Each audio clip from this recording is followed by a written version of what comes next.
Garner. Greg Garner.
All right. Good afternoon. Welcome. We'll come to order.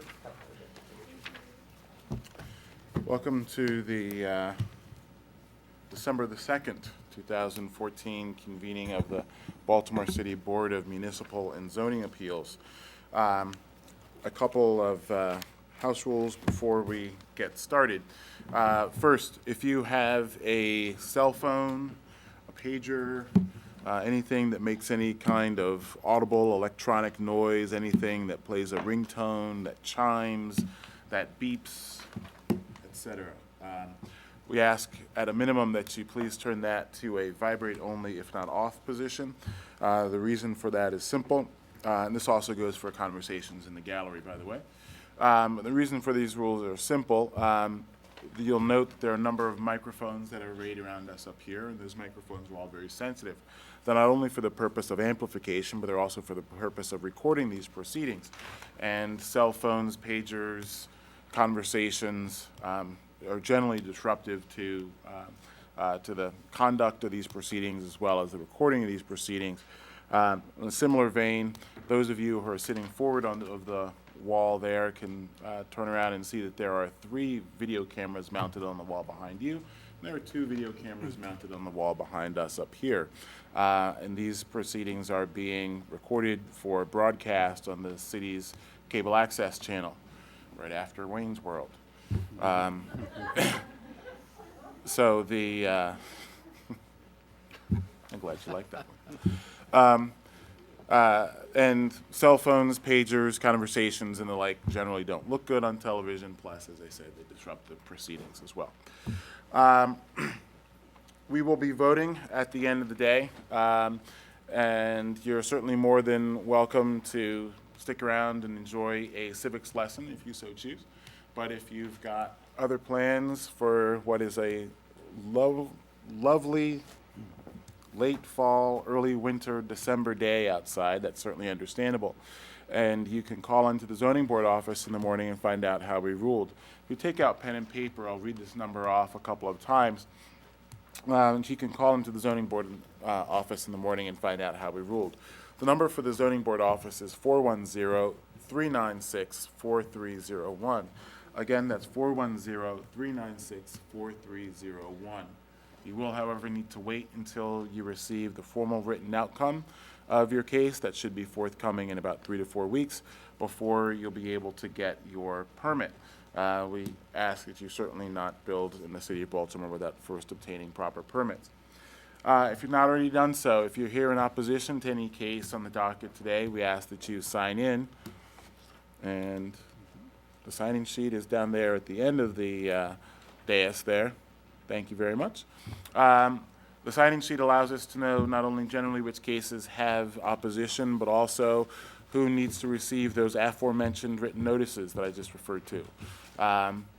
So if you want to receive the outcome of your case, also if your case winds up getting postponed, we need to know how to notify you when the case will be reheard. So if you haven't already done so, please sign in on the signing sheet. The procedure for when the cases are called: if you're the appellant, you'll come and you'll stand to my left or your right. The opposition, if any, will stand to my right or your left. Once everyone is up here, we'll get you folks sworn in, and the appellant will be given the opportunity to go first, state their side of things, why we're here, what it is they're proposing, and respond to any questions asked by the board, and offer any other evidence and testimony they'd like to do in support of their application. Once they're done, the opposition will be given their turn to go, and they'll explain their side of things, respond to any questions from the board, and present any witnesses or evidence that they'd like to offer in support of their position. Finally, we'll return back to the appellant, who'll be given the opportunity to respond to any points brought up by the opposition and to offer a closing statement. As fun as it might seem, we won't be going back and forth, unnecessarily delaying things and keeping folks here later than is necessary. We will generally be calling the cases in the order in which they appear on the docket once we first get through some preliminary matters. First, we have a couple of cases which are being postponed. These are cases which won't be heard today. 2014-442, 1740 North Broadway. That case is not being heard today. They'll be postponed. If you're here in opposition to that case, so long as you are signed in on the signing sheet, we'll let you know when that case will be going forward, but it won't be heard today. Also, 2014-506, 1400 through 54 Warner Street. That case, that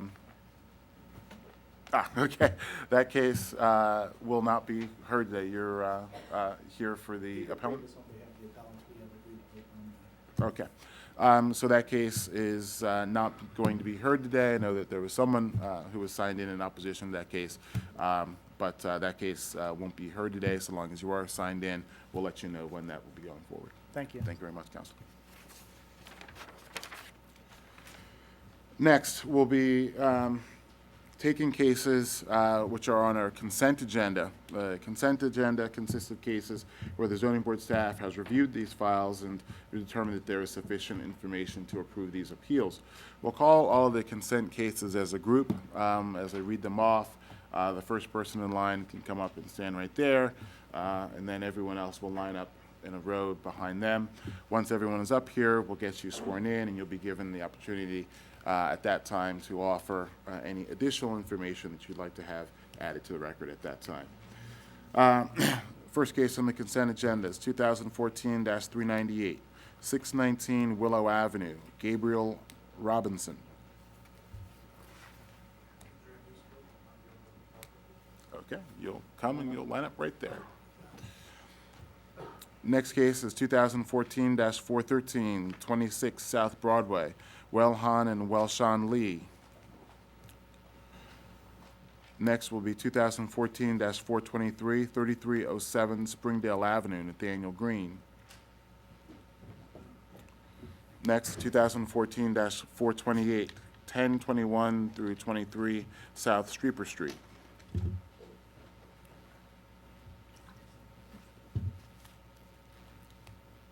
Next is 2014-429, 123 West 29th Street, Joshua Galloway.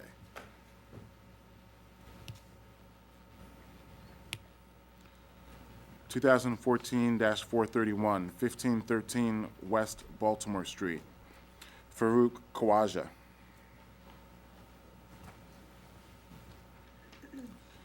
(2014-434, 210 South Central Avenue, Mark Slusher.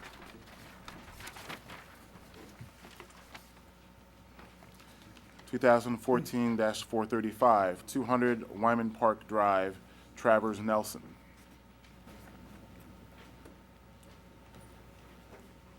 Next is 2014-436, 1200 through 1202 East Baltimore Street, James Malika.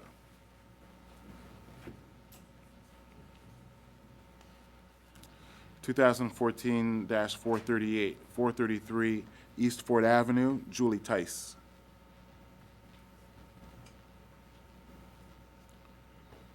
2014-441, 4103 through 05 West Forest Park Avenue, Monica Farmer.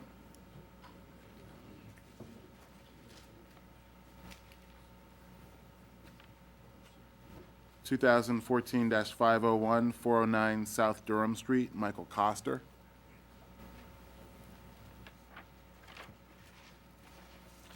And that's the last one. Is that everybody? Okay. If you all can raise your hands and be sworn, please. Do you swear or affirm the testimony you give in this hearing will be the truth, the whole truth, and nothing but the truth? Okay, first case is 2014-398, 619 Willow Avenue, Gabriel Robinson. Yes, I'm Adrian Yusko, the owner of the property. Can you spell your last name, sir? Yusko, I-U-S-C-O. Okay. And we have this as an application to construct a one-story detached modular single-family dwelling on the premises. Is that correct? That's correct. Okay. Mr. French, anything for the planning department? Thank you. Martin French for the Baltimore City Planning Department. The department has no objection to the application as it's been amended. Notes that the required off-street parking to be provided must be made possible on-site by approval of a new curb cut on Willow Avenue, which must be approved by the city. Thank you. Thank you.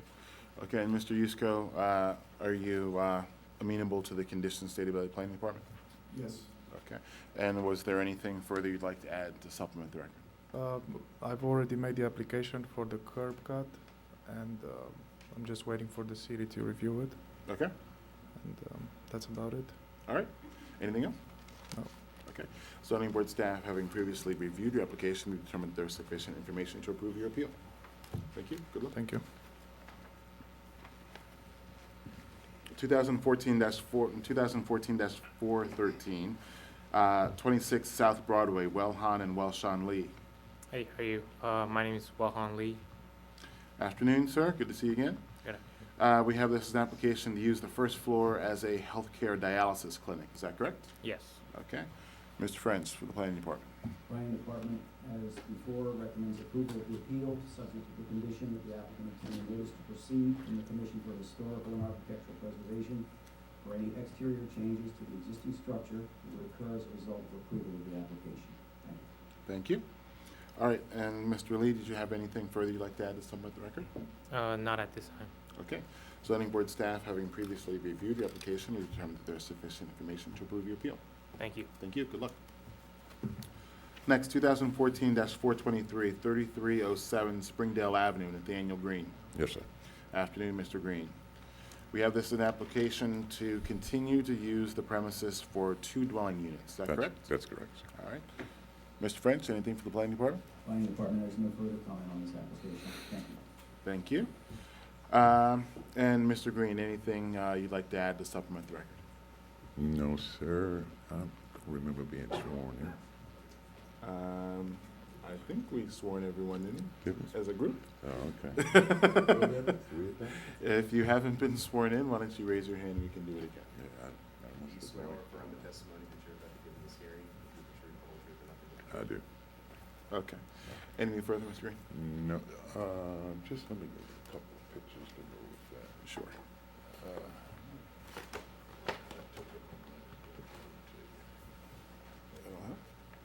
Okay, just for the record.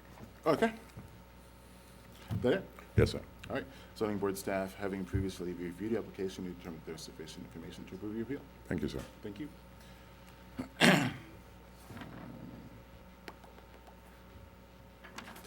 Okay. Next up, 2014-428, 1021 through 23 South Streeper Street, Robert Brendel. I'm Clifton Addison. I'm representing Mr. Brindle. Okay, Mr. Addison. Is it 2 Ds? Yes. Okay. Mr. Addison, we have this as an application to subdivide the lot and existing one-story structure into two attached single-family dwellings with front access to parking garages and construct second and third floor additions with rooftop decks. Is that correct? That's correct. All right. Mr. French for the Planning Department. Department of Planning recommends approval of this appeal, subject to Planning Commission approval of the proposed subdivision of the property. Thank you. Thank you. And Mr. Addison, is your client amenable to conditions stated by the Planning Department? I have no problem with this, sir. Okay. Anything further you'd like to add to some of the record? No, I don't. Okay. Zoning Board staff, having previously reviewed application, we determined there is sufficient information to approve your appeal. Thank you. Thank you. Next, 2014-429, 123 West 29th Street, Joshua Galloway. Yes, sir. Afternoon, Mr. Galloway. We have this as an application to increase the occupancy of the existing housing for the elderly from 168 dwelling units to 175 dwelling units. Is that correct? Correct. Okay. Mr. French, anything for the Planning Department? Planning Department has no objection to this application. Thank you. Thank you. And Mr. Galloway, anything you'd like to add to some of the We just record? have one letter from the Remington Neighborhood Alliance. Okay. We've had communications with them about the parking issues in the neighborhood, Mhm. and we're going to work with them to make sure our residents park in our parking lot and not in the community. Okay. You'd like to pass that up? Okay. Anything further? Just that I'm Douglas Armstrong. I'm here representing the Remington Neighborhood Alliance. I'm the vice president, and that is what we've agreed upon between the parties as a condition on the approval. Okay. Thank you very much. Mr. Galloway, anything further? No, sir. All right. Zoning Board staff, having previously reviewed the application, we determined that there is sufficient information to approve the appeal. Thanks. Thank you. Good luck. Next, 2014-431, 1513 West Baltimore Street, Farouk Khawaja. Yes, my name is Farooq Wajid. All right, and sir, we have this as an application to use the premises to house 3 dwelling units with first floor commercial. Is that correct? Yes, Okay. You can come up and stand in front of that microphone. Mr. French, anything for the Planning Department? The Planning Department recommends approval of this appeal, subject to the condition that the applicant receive a notice to proceed from the Commission for Historical and Architectural Preservation for all demolition and/or exterior construction or alterations which may result from approval of this application, as this property is located in the Union Square Historic District. Thank you. all right. Okay. And Mr. Khawaja, do you accept the conditions offered by the Planning Department? Yes, sir. Okay. Anything further you'd like to add to some of the record? Nothing. Zoning Board staff, having previously reviewed your application, we've determined there is sufficient information to approve your appeal. Okay, thank you. Good luck.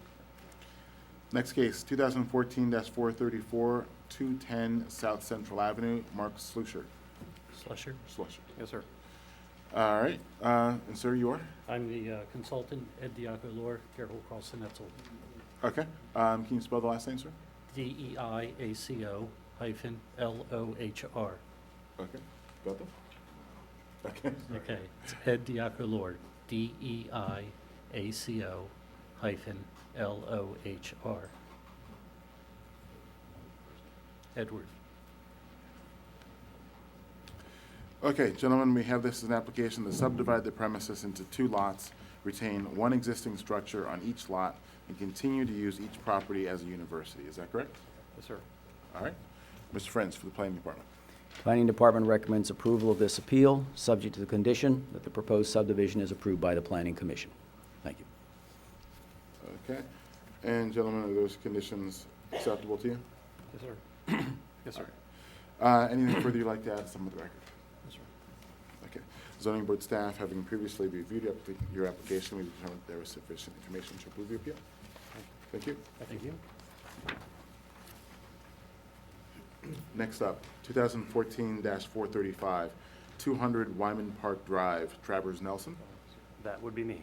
All right, good afternoon, sir. Good afternoon. We have this as an application to construct a 98-child daycare center within a university campus. Is that correct? That's correct. All right. Mr. French for the Planning Department. Planning Department recommends approval of this appeal. Thank you. And Mr. Nelson, anything further you'd like to add to some of the record? Just happy to answer any questions. Okay, I don't think that we have any, but if you had any materials you wanted to have incorporated, we can take those otherwise. Okay, otherwise, the zoning board staff, having previously reviewed your application, we determined there is sufficient information to approve your appeal. Thank you kindly. Thank you, take care, good luck. Next, 2014-436, 1200 through 1202 East Baltimore Street, James Malico. All right, Mr. Malico, we have this as an application to consolidate 1251 East Fayette Street and 1200 through 1202 East Baltimore Street. Subdivide those into 2 lots, retain the meeting house, and construct a 5-story rooming and boarding house with 42 rooming units, 14 efficiencies, 1 dwelling, and 39 or 69 space lower level parking garage, all for the Ronald McDonald House Charities. Is that correct? That is correct. Okay. Mr. Friends for the planning department. Thank you. This property is located in the Jonestown Historic District, and therefore the Department of Planning recommends approval of this appeal, subject to the applicant receiving approval of the proposed subdivision of the property from the Planning Commission, approval of the proposed structure, including its parking facilities, by the Site Plan Review Committee, and on receiving a notice to proceed from the Commission for Historical and Architectural Preservation. Thank you. Thank you. Okay, and Mr. Malico, are those conditions stated by the planning department acceptable to you? Yes. All right. Was there anything further you'd like to add to supplement the record? No. All right. Zoning board staff, having previously reviewed the application, we determined that there is sufficient information to approve your appeal. Thank you. Good luck. Next up, 2014-438, 433 East Fort Avenue, Julie Tice. Hello. Afternoon, Ms. Tice. We have this as an application to construct a 2nd floor overhanging rear addition with rear deck. Is that correct? That's correct. All right. Mr. Friends, anything from the planning department? Planning Department has no comment on this application. Thank you. Thank you. And Ms. Tice, anything further you'd like to add to supplement the record? Okay. Zoning board staff, having previously reviewed the application, we've determined that there is sufficient information to approve your appeal. Thank you. Good luck. Next up, 2014-441, 4103 through 05 West Forest Park Avenue, Monica Farmer. Afternoon, Ms. Farmer. We have this as an application to use the entire premises as a 20-child daycare center. Is that correct? Yes. Okay. Mr. Friends for the planning department? Planning Department was recommending a lower capacity of 15 children, however, does support the daycare center itself, and specifically requests that the applicant be told that the condition of approval would be the request of a passenger loading zone in front of the property to be awarded by the city of Baltimore. Thank you. Okay. And Ms. Farmer, is that condition acceptable to you? No, I'm still not trying to No, the passenger loading zone. Oh, yes. The 20 children wasn't a condition. Yes. Okay. Anything further you would like to add to supplement the record? No, thank you. Okay. Zoning board staff, having previously reviewed the application, we determined there is sufficient information to approve your appeal. Okay, Thank you. And finally, 2014-501, 409 South Durham Street, Michael Coster. Yes. Afternoon, Mr. Coster. We have this as an application to construct a 1st floor rear addition, 2nd and 3rd floor rear addition, and 3rd floor rear deck. Is that correct? Correct. All right. Mr. French, anything for the planning department? Planning Department has no comment on this application. Thank you. Thank you. And Mr. Coster, anything further you would like to add to some of the record? No, no, sir. Zoning board staff, having previously reviewed the application, we've determined that there is sufficient information to approve your appeal. Thank you. Thank you. Good luck. Appreciate it. Thanks. Okay.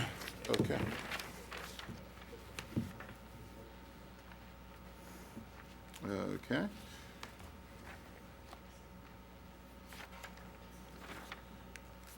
Okay, and we've got a postponement request for 2014-440, 3305 East Fayette Street. Afternoon, Board. I am Jason Vittori on behalf of the petitioner. Afternoon, sir. I understand that you're requesting a postponement of this matter? That is correct. We've reached out to the community previously, but this is really the first opportunity we've had to speak and tried to communicate with planning. We've got their comments with the conditions, and I think it would probably be best for us to try to figure out if we can institute these conditions and Okay. come back another time. All right. My name is David Livensberger. I represent the Patterson Park Neighborhood Association and also the neighbors who came here today. My understanding is that the board's own rules require 48 hours written notice in order for there to be a postponement. Obviously, in the chairperson's discretion, the postponement can be granted. But literally 10 minutes ago, Mr. Vittori and I were discussing this, and he told me that he would not be seeking a postponement in this case and that we would like to go forward. I think he changed his mind for whatever reason with his client.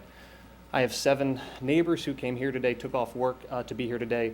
One, Miss Alicia Porter, who changed her flight plans from Pittsburgh to be here today for today's hearing, and she can testify to that if the board would like. We are ready to proceed. I know that they are ready to proceed because 10 minutes ago they told me they would not be seeking a postponement. So the postponement is not being sought because of a lack of preparedness. With regard to whether or not we've previously had discussions, I've personally had discussions with the owner of the property on at least 2 occasions previously. We've tried to work this out. We can't. Before this hearing, Mr. Vittori and I sat down for 10 minutes with the owner, again, tried to work this out. We can't. We've looked at the conditions that the planning department has has sought to impose, and while some of them might be reasonable, we don't think that they are feasible, and we'd like to present our case on that today. So we think everyone is ready to go forward, and there is no reason for a postponement at all. And so we strongly oppose the postponement, again, because I've got 7 neighbors here, one of whom who was supposed to be on a flight to Pittsburgh, and it's not because of this hearing. If I'm understanding the course of events, in the stated reason for the postponement, it's because of the receipt of the requested conditions by the planning department. And I understand that those conditions were only received minutes ago. So I think that what has transpired is that while Mr. Vittori may have been willing to proceed in presenting his case, he wasn't prepared to address what the planning department's... If I may, Mr. Chairperson?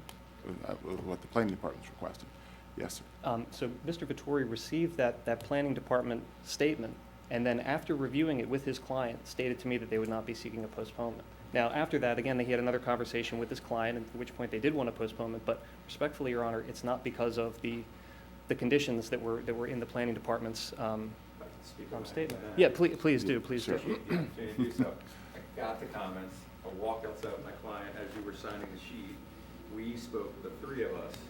Afterwards, I talked to my client after speaking with counsel for the board, and was advised by my client that he would like a postponement to try to work on these issues. So I think that is the chronology of events, with all due respect. Typically, what our rules are that there can be a postponement requested by an applicant. There's only one, and those are granted at the discretion of the board. I see sufficient basis to grant the request here. I understand that there is, or that can have an impact on community members who come to participate in the hearing. Although I think, truth be told, that I think that Mr. Vittori's client likely had plans for today as well. He's paid for Mr. Vittori to prepare for being here today and to be here today. So there's an impact on both sides. But when you are ready to proceed, if you can provide advance notice to the community so that you can avoid any kind of scheduling issues, and then coordinate with the zoning board office, and we'll get you in here on the next available date for I guess for both parties. Okay. All right. Thank you.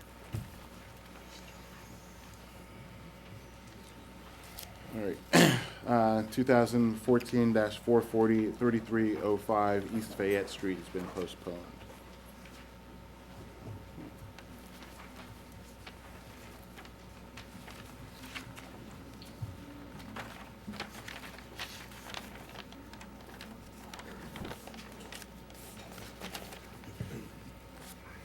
All right. The next group of cases, or rather the balance of the docket that we're going to address now, will include cases where opposition is signed in.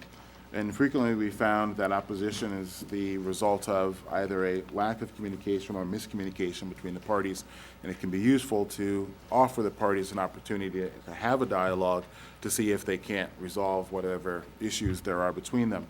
Obviously, if two parties approach the board on opposite sides of an issue and ask the board to resolve it, someone's going to be going away from that exchange unhappy. And this is your opportunity to avoid that unhappy fate. So I'm going to read off the cases where opposition has signed in and offer you the opportunity to have a dialogue. You certainly don't have to take it, though we certainly do encourage it. If you do want to try to see if you can have a discussion and work things out, just step out the double doors to the rear, and when you're ready to proceed, just come back in and let us know, and we'll call your case in turn. First case with opposition that's signed in is 2014-338, 3423 through 49 Noble Street, Ronald Reinhardt. Okay, and who signed in? I'm sorry, sir? They really didn't want to work anything out, so. Okay. Folks, any desire for a dialogue? Any ability to get things worked out? Okay. Have a seat, and we'll call you in a minute. The next case where opposition is signed in is 2014-437, 3638 South Hanover Street, Chris Harrison. Mr. Harrison is not present. It's been verified with the police that an order of eviction and a lockout of the building at 3638 was issued on November the 6th and either served on the 6th or the 7th of November. As of 2 weeks ago, the community also have found out and viewed the gutting of the entire inside of the building where a grocery store is going in, and Mr. Charles Lee of Zoning Enforcement informed us 2 weeks ago that a permit for a grocery store has been applied for by another person beside Mr. Harrison. Okay, and ma'am, have you stated your name for the record? Oh, I'm sorry, Pat Wills I'm representing the concerned citizens of, for Better Brooklyn. Okay. The property also was not posted. Yes. I was going to say that the threshold issue with this case, if Mr. Harrison were here, and just to call the case again, 2014-437, 3638 South Hanover Street, Chris Harrison. The posting issue would be the threshold issue that would have to be overcome, but Mr. Harrison is not in attendance, and the property was not posted, so the case is a no-show and will be dismissed. So that's it, just dismissed. That's correct. Thank you. Can I make a personal comment that 15,000 citizens of Brooklyn and Curtis Bay that I've represented up here for about 10 different times have a question. Will you all be here after January 2015? Because we've certainly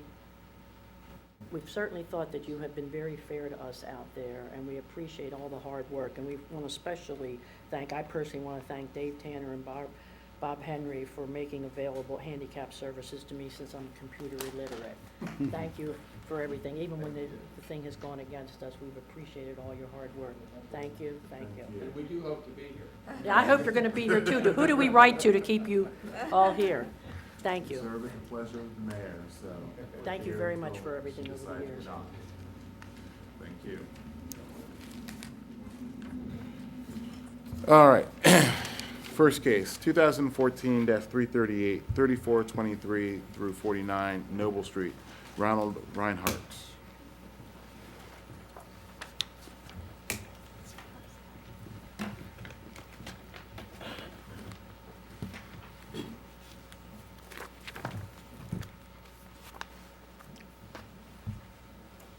Okay, so we're- all right, Mr. Reinhardt, we have this as application to use a portion of the premises known as Unit 1B for the sales of bedding and furniture with one delivery truck. Is that correct? Yes, sir. Okay. Everybody raise their hands and be sworn, please. Do you swear or affirm that the testimony that you're about to give in this hearing will be the truth, the whole truth, and nothing but the truth? Yes. Okay. And do we have staff reports?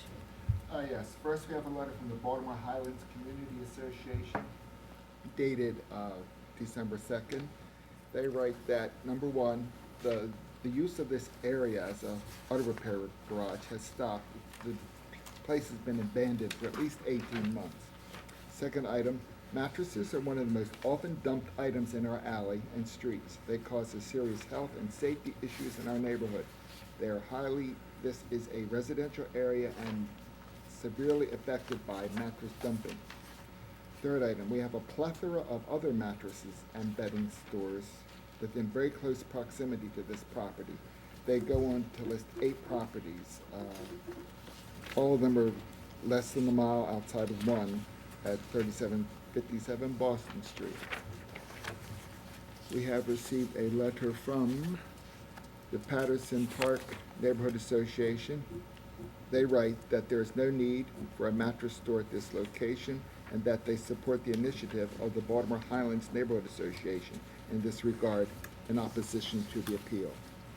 We have a letter from Councilman James B. Kraft.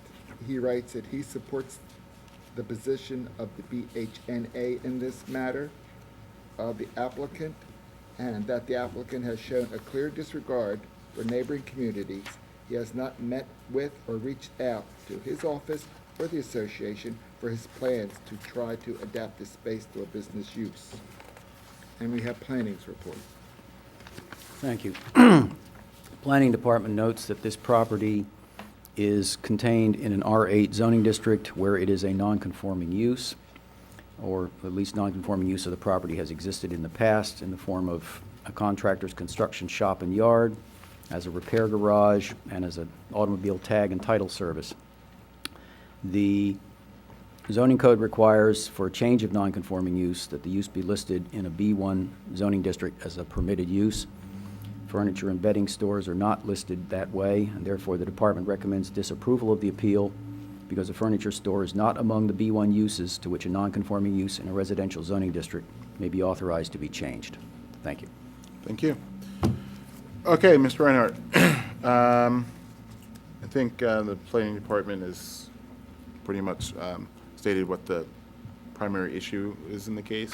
I know that you folks had been here a few weeks ago, and it was postponed at that time, and wanted there to be some kind of supplementation of information and some revisions made, though as I understand it, it's really the same proposal.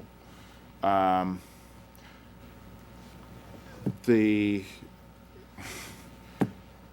issue just simply is that for the change in the non-conforming use, it has to be an identified permitted use within a B1 district. This isn't, I do understand that this is an R8 district, but in order for there to be changes in non-conforming uses, it has to, well, sections then refer over to the B1 uses, and furniture, bedding stores aren't permitted uses within that district. So therefore, the change that you would be seeking here would be it would be outside of the board's authority.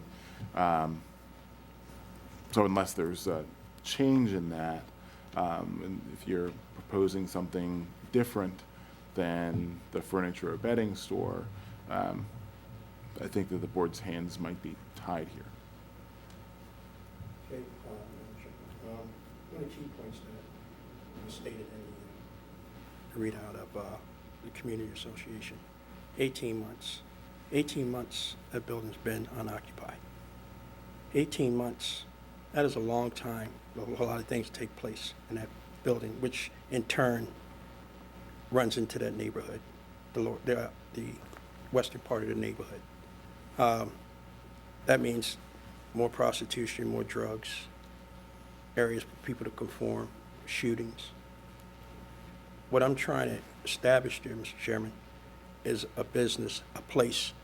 Right since I've been there, people can come outside their house now. I've had spoken to several members in the community. They're glad they come outside their house. They can sit on their porch and have the kids playing. You know, before, they wouldn't allow that. I have friends of mine, I'm a police officer, excuse me, Mr. Chairman. I have other police officers come through that I sit there, they, you know, we jogger. I'm just trying to make a change in the community.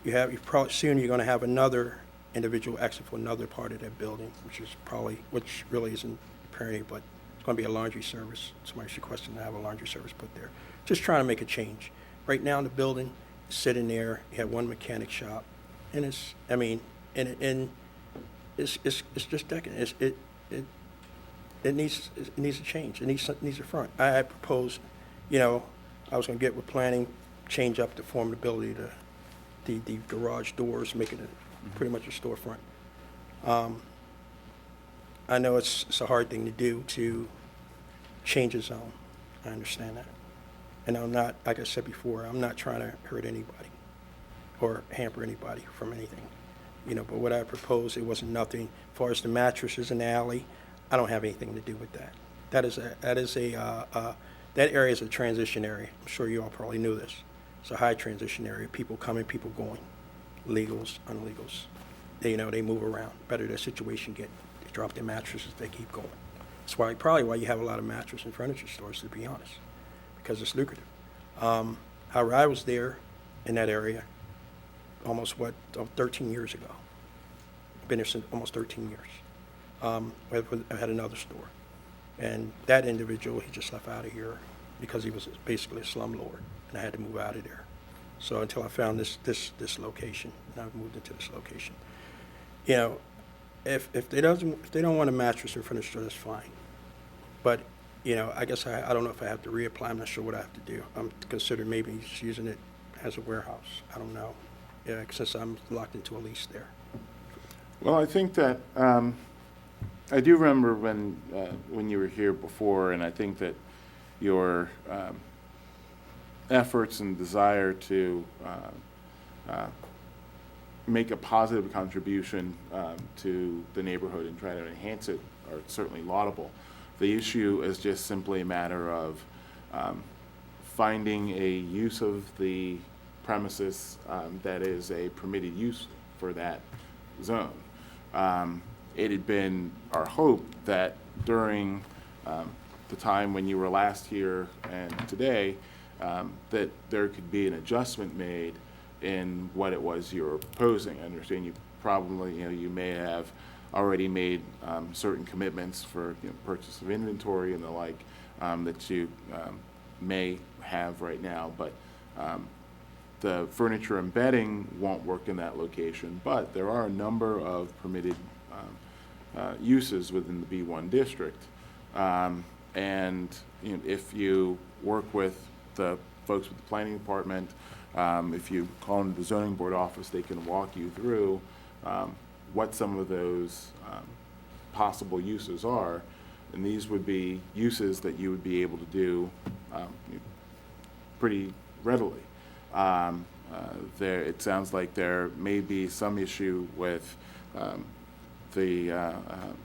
whether or not the non-conforming use has been discontinued for a particular period of time, but there are, it sounds like that's been just over a year, just from what one of the letters I think had mentioned. So, that may be an issue that you would have to address, but that wouldn't necessarily be a fatal issue at this point. But it's just the current proposal as a furniture and bedding store wouldn't be something that the board would have the ability to approve because it's not one of the permitted uses. But as I said, there are a number of permitted uses which you could substitute the furniture and bedding use for and operate that in the location, potentially. So I think that that's where you probably need to go with this. As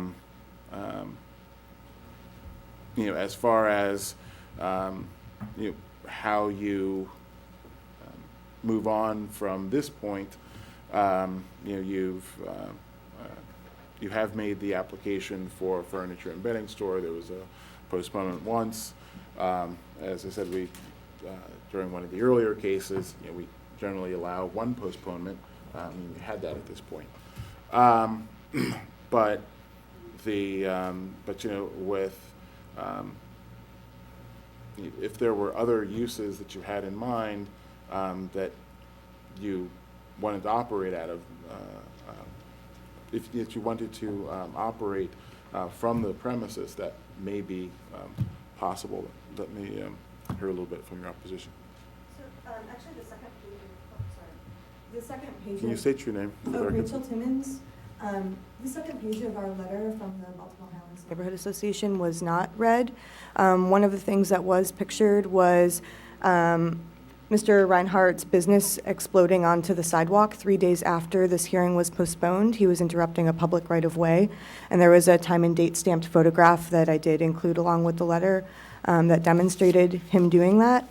I would also add that... Ms. Timmons? Yeah. These? Yeah. Yes, we have those. Okay, great. I would also add that there are numerous children who live on that street, and a delivery U-Haul just adds to the traffic that could potentially endanger those children. And as far as our neighborhood being transitional, you're accurate. We are working really hard to fix that, and I highly doubt that officers who are stationed in uniform, if they can't keep these things under control, I don't think that a mattress store is going to be able to make an impact if uniformed officers are having a hard time in and of themselves. Well, I think that what Mr. Reinhardt was saying is certainly a point that can be appreciated, which is that, that the space has been vacant for some period of time.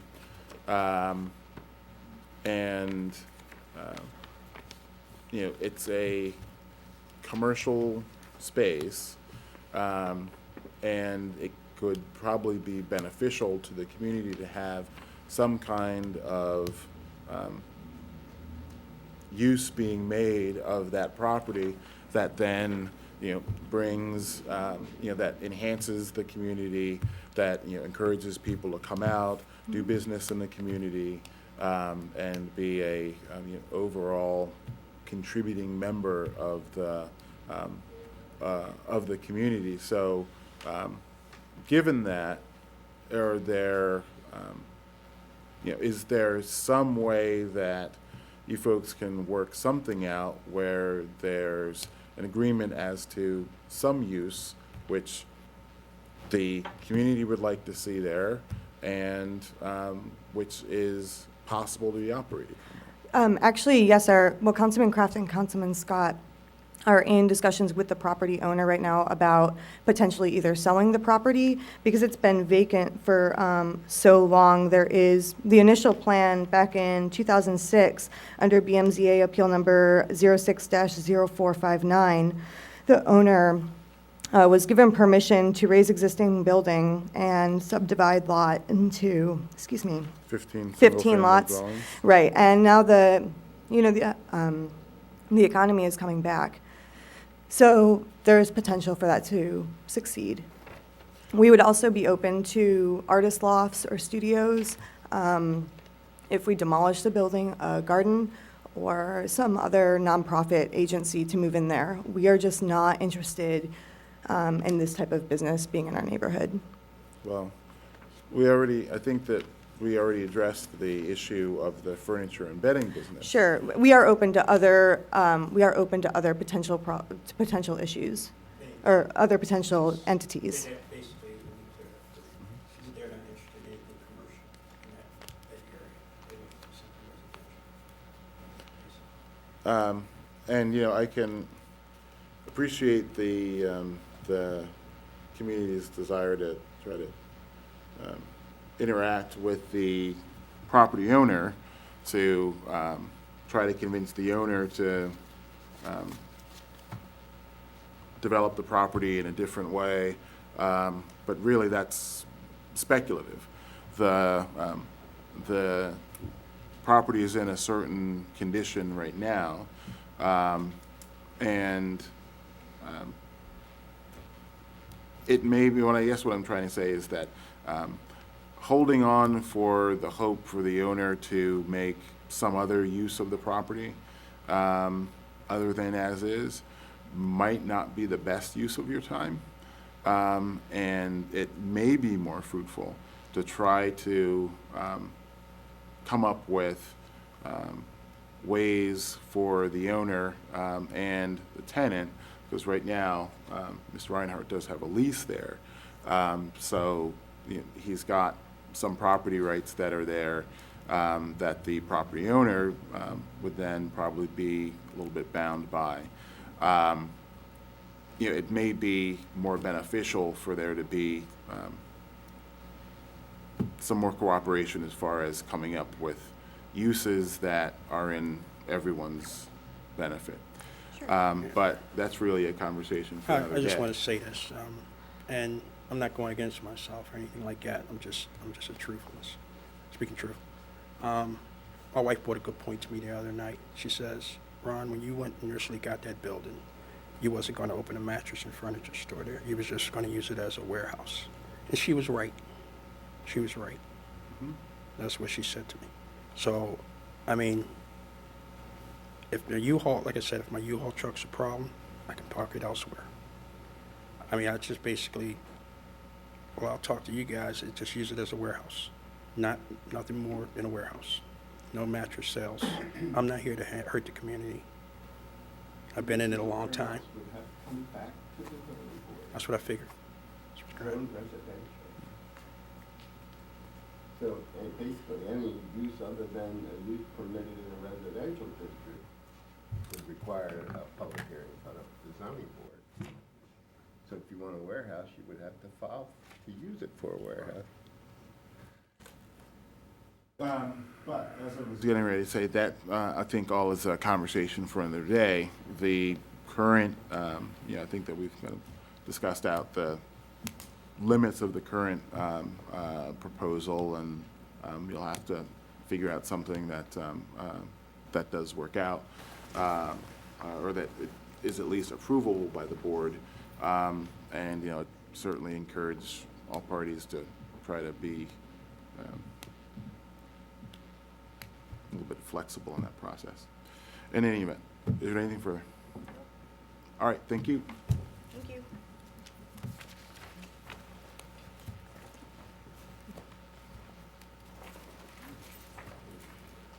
Next, 2014-409, 6017 Park Heights Avenue, Lisa Junker.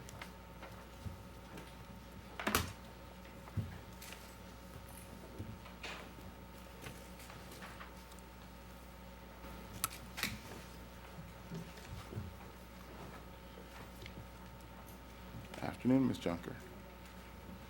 All right, is this everybody? Okay. If all those giving testimony can raise their hands and be sworn, please. How do you swear or affirm the testimony that you're about to give in this hearing will be the truth, the whole truth, and nothing but the truth? Okay, Ms. Junker, we have this as an application to raise the existing detached single-family dwelling and construct a one-story, 48-seat interim synagogue for use more than 6 months, but not more than 2 years. Is that correct? All right.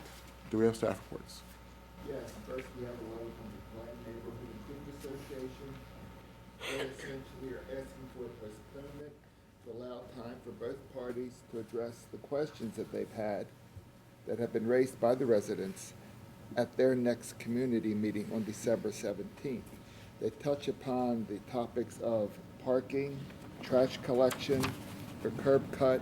They question exactly what is an interim synagogue, why an interim synagogue, that they've met with the homeowners. They were sure that the synagogue would be beautiful, that would have quality construction. They never mentioned anything about a interim structure. Let's see. They're a little bit concerned that the buildings have already been raised.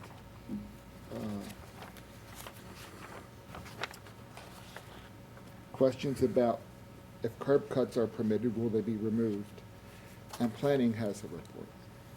Okay, thank you. The applicant met with some of the planning department staff to discuss some of this before this application went forward. The department basically did not consider it necessary for there to be parking provided on this property, for one thing, primarily because this is a proposal for a very limited use in terms of time span. The department recommends approval of the appeal for a limited time of 2 years from the issue date of the use and occupancy permit for religious institutional use of the modular structure. And that is our report. Thank you. Okay, Ms. Junker. Oh, I was going to say, if you can address the issues raised by planning and also the issues raised by the community association's letter. Okay, first of all, we've never seen a community association letter, but we were in touch with the community association as early as September. So, and prior to that, actually. But in September, communications were made to Derek Lennon, letting him know that we were following up from the original conversation that was held a couple months prior to that. I have that in writing. And then furthermore, on October 1st, I emailed Derek Lennon, copying Councilwoman Spector, letting Derek Lennon know that the BMD application had been filed and the hearing was scheduled for today at this time. Please kindly let us know if you have any questions or comments or you wish to discuss the details of the project. And his response was, thanks. So we have been, sure, thanks was exactly it. Here's a highlighted copy of that communication. I just did the Cliff Note version for your reference to let you know that communications had been well in advance of this hearing date. And we heard nothing further until last evening, where we were given one email and the statement to the letter, which I still haven't seen, I'm only going by from what we've heard, because we did not receive a copy, isn't that members of the community actually have all these issues. It was a single woman by the name of Valerie Dubin, and then I can let Mr. Snyder, Mordecai Snyder, speak to the communications, but we also have a copy for your record of the communications and responses. But before we get to that point, there will be no curb cut, provided that we are granted the no parking variance. And the reason for the pursuit of the no parking variance is, once the interim proposed use has expired, what would be left behind is a vacant lot with paved parking surface only, because the structure, which would be temporary, would be removed. And so having a primary anchor property at the corner of Taney and Park Heights that is just a paved site until somebody else purchases or provides a future use would be less sightly than if we just had the temporary portable synagogue at this location with no parking provided. And that was the reason for the proposed no parking and the support from the planning department, is because of what would be left behind once the purpose has expired. And the only reason why we're before the board today is for the parking variance. The synagogue is the proposed use, and that is a permitted use. We meet all setbacks, we meet all bulk, we meet all use. It is just the parking variance. And the purpose of the no parking was to leave the site in its best condition possible once its temporary use had expired. As far as the issues are concerned with the community association, we can speak to them specifically because we have the bullet points that came from the individual, Valerie Dubin, that Mr. Snyder communicated with directly yesterday afternoon once these were brought to our attention. Does this, I'll ask you and I'll ask planning also, does this board have the authority to grant the variance on a temporary basis that you're asking for? I mean, where does that authority come from? I know that you have the authority to grant up to a 75% reduction in parking, and if I do the math, if I may, the calculations for a 48-member synagogue requires 6 parking spaces, because it's 1 per 8 congregants. Okay. We're grandfathered for 1 because the prior use was a single-family dwelling. 1 would have been required, but none was required because there is no off-street parking because there are no curb cuts, which means 4 would be required. If you did the 75% reduction, we're down to a reduction of 3.75, leaving a required parking space of 1.25, and therefore, if you round down, 1 is required. The basis for the legal authority would be pursued under the no better option, no better use in this situation, because again, what's left behind is a paved parking surface. Once the temporary use has been vacated, and in a residential district, an off-street paved parking usage is not permitted. So that would be my basis for the request of the variance that we're seeking that would be outside the technical scope of the BMZA. Furthermore, to provide parking, we would also have to provide curb cut off of either Park Heights Avenue or Taney Road, and both of them are well-traveled streets, or we'd be asking for a different variance, which would be off a 10-foot alleyway. So any basis of our request would trigger a condition that is not suitable. Planning department doesn't typically like curb cuts off of main roads traveled, and then the board would have to provide a different variance. So any proposed request would require consideration from the board that typically doesn't exist. Look at the property, you're saying that you have to do a curb cut in the alley instead of on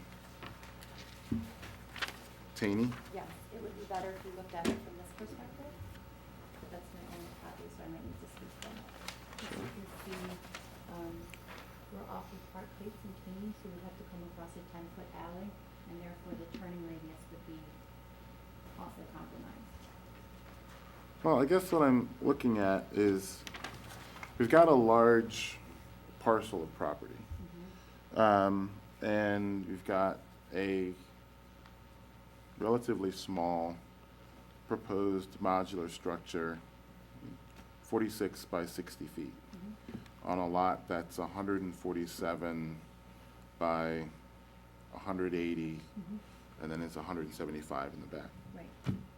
Remember, the issue is the remaining parking after the structure is removed. Once the temporary use expires, it becomes an off-street parking lot. It's not permitted in a residential district. Well, but I'm not sure that it would be used necessarily for a parking lot. I mean, the parking, like, I wouldn't imagine that you'd be operating a parking lot, a standalone parking lot there. Right. Because as I look at the aerial picture, it looks like it's otherwise a residential neighborhood, although there's the multifamily building that's across Taney. But other than that, I don't really see where there would be a use for a standalone parking lot. So I'm not sure that. But that would be the remaining site conditions. Well, I think the remaining site condition, it would just simply be a vacant piece of land. If there's no proposed parking, because there's no parking that currently exists on the premises from its previous use as a single-family dwelling. Sure, but if you paved it over and you had a parking lot there, because you certainly have the space for it, but if you operated a parking lot there that was accessory to the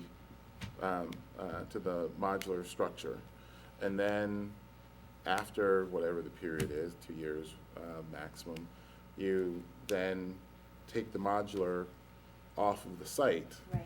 The only thing you have then left is a vacant piece of land with a large paved area that used to have a parking lot on it, but no longer does. But now you're triggering stormwater management, which is cost prohibitive, because then you're causing disturbance that exceeds 5,000 square feet, and then they need to provide a stormwater management solution for temporary use. How, now, because you're Yeah. making the argument that there's really, how many spaces are required here? What's your Yes, argument? you 5 said that are there. required. Right. No, but the disturbance that's tied to the construction and placement already has it at 4,700 square feet, and once you start adding the parking. Oh, you're talking about the building Yeah. footprint. Yes. So the building starts triggering, and then area of disturbance is anything that gets to the placement, so it's not just the footprint. So we're already at 4,700, I'm sorry, you have my numbers. Whatever that number, 4,600 square feet. We see the number right next to it. So Yes. we're already at 4,600 square feet area of disturbance. So any proposed parking that's required to be added, and then the disturbance that's tied to the curb cuts and the placement of the off-street parking, puts you in a stormwater management requirement, and then you have a stormwater management requirement that becomes costly, somewhat prohibitive, to the placement of this facility for a temporary purpose. And then we have this stormwater management system that's gonna be left behind, as well as this off-street parking fixture. And so, for something that is supposed to be no more than 24 months, The condition of this was that if it was to exceed 24 months, planning department said a parking requirement would then be required. And there, I think One that, parking space, which is in your legal authority, keeps us from having to do stormwater management. and that gets back to what Mr. Bonaventure was saying as far as the legal authority. Well, you have 75%. Well, but I think it's a little bit more complicated than that. Because in order to grant a variance has to be occasioned, well, the need for a variance has to be occasioned by some aspect of the zoning code. Right. What you've said is that what really this is about is avoiding stormwater management issues. Not really. That's not an issue that's created by the zoning code. I understand that it's a troublesome area that's created by something else, which also falls under our authority. But it's not something that's raised by the zoning code. I mean, as I look at the proposal here, I see a large lot, a small building, the physical ability to provide parking, but you don't want to provide parking. So then the question becomes, well, why? Well, I just said to you, planning doesn't support curb cuts off the main traveled roads. We wouldn't be able to provide parking off of our heights. Okay, and Taney is Taney. also an issue. And then you have a 10-foot alleyway, which only allows one-way traffic. But I don't And understand for- why you couldn't locate the parking off of Taney. Because the curb cut on a street, and planning typically does not like to provide curb cut approval for parking access on a main road. Is Taney the main road or is Park Heights the Both, main but road? it's a corner property, and so they typically are not in favor. I mean, Mr. French can speak to the curb cut perspective of the planning department, but it's typically not. Okay, a Mr. French, is there a favorable- problem here with a curb cut being located off of Taney? The And planning. if de- there is there Yeah. some aspect of the zoning code that creates that? Well, curb cuts are not something that the zoning code, quite frankly, addresses. So that's Yes. the short answer to that. Taney Road is a major street. Park Heights is a more major street, if you want to look at it that way. The planning department, if it had to recommend access to a parking space, would recommend it off the 10-foot alley, because the alley is a dead-end alley. It does not meet the zoning code requirement for accessibility of a parking space to a public street or alley being 15 feet wide or wider. The other thing is the department agrees with the applicant that the effort should be made to minimize the amount of impervious surface that would be created on this property. And so the department has supported the concept of keeping whatever the impervious surface may be as low as possible. Now, whether that hits or doesn't hit a particular threshold related to stormwater management, in that sense, doesn't influence the decision. The less impervious surface created, the better in the eyes of the department, because then there's more green space basically left over. The other thing is, yes, if the modular structure is removed, the department would like to have a minimum of impervious surface left behind after it's removed. And the parking space, or spaces, if the board chooses to require that, would obviously be the impervious surface left behind. Well, that also could be removed along with the removal of the It- modular building. We agree. Can't force that. So technically, the property owner can walk away and leave the impervious. Doesn't this property, didn't it have a garage No, it had a shed, right? shed? It had a shed. Pretty big shed. So. Anyway, it was removed. But there was no curb cut access, there was no rear Not an access. alley. So, but there was no rear. That alley is accessed by everybody else on the block. So, this is, It's non-compliant because it predates 1971, but there's nothing to prevent you from using it. it's gone, everything's been demolished. The alley is there, The shed is gone. and did that have a foundation? Couldn't you just park there? No. That was part of the demolition permit that was issued. Anyway, there's nothing to prevent access to the lot from a 10-foot alley that predates the 71 code. We've heard numerous cases on that issue. Other people in this block access their rear yards from the same alley. This is sort of my conceptual problem. I can hear what your argument is, and I can hear what planning's concern is here, and people's desire to minimize impervious surfaces and the like. But what we have to operate off of, looking at whether to grant variances, is the legal framework for evaluation of variance requests. And with all of the concern that's been expressed around stormwater management issues and the like, I don't want to see property owners coming to the board taking the position that stormwater management issues are a practical difficulty or an unnecessary hardship.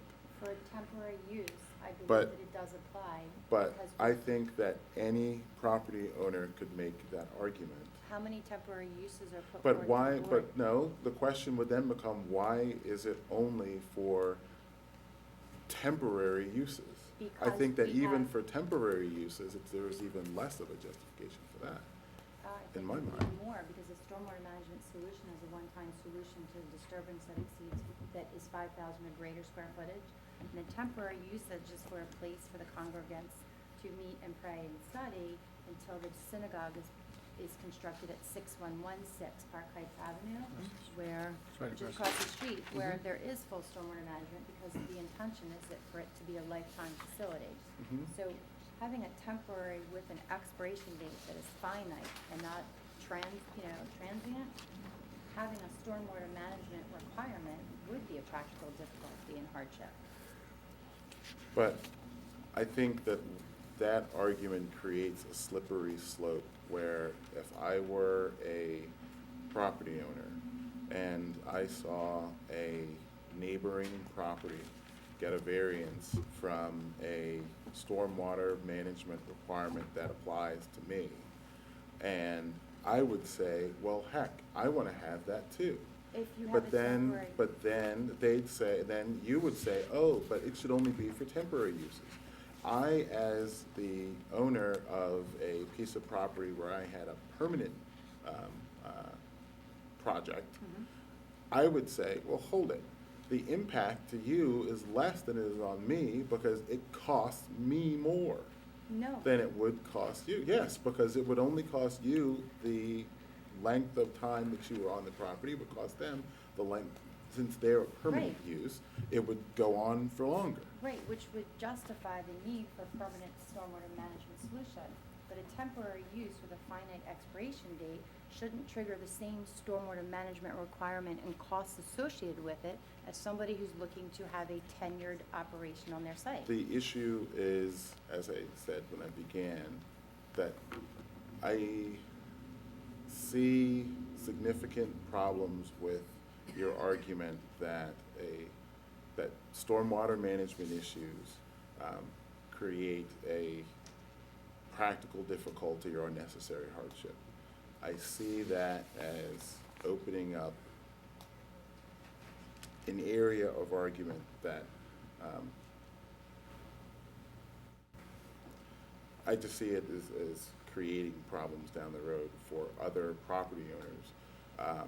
And I would have concerns about fairness to those other property owners where, and I'm not sure that it's enough of a distinction that, that one property owner is talking about a use that's being proposed for only a couple of years versus a use that's going to go on in the future, because the argument could always be made that, well, you know what, I'm only going to own it for a couple of years. No, not if the operations is gonna perpetuate after ownership expires.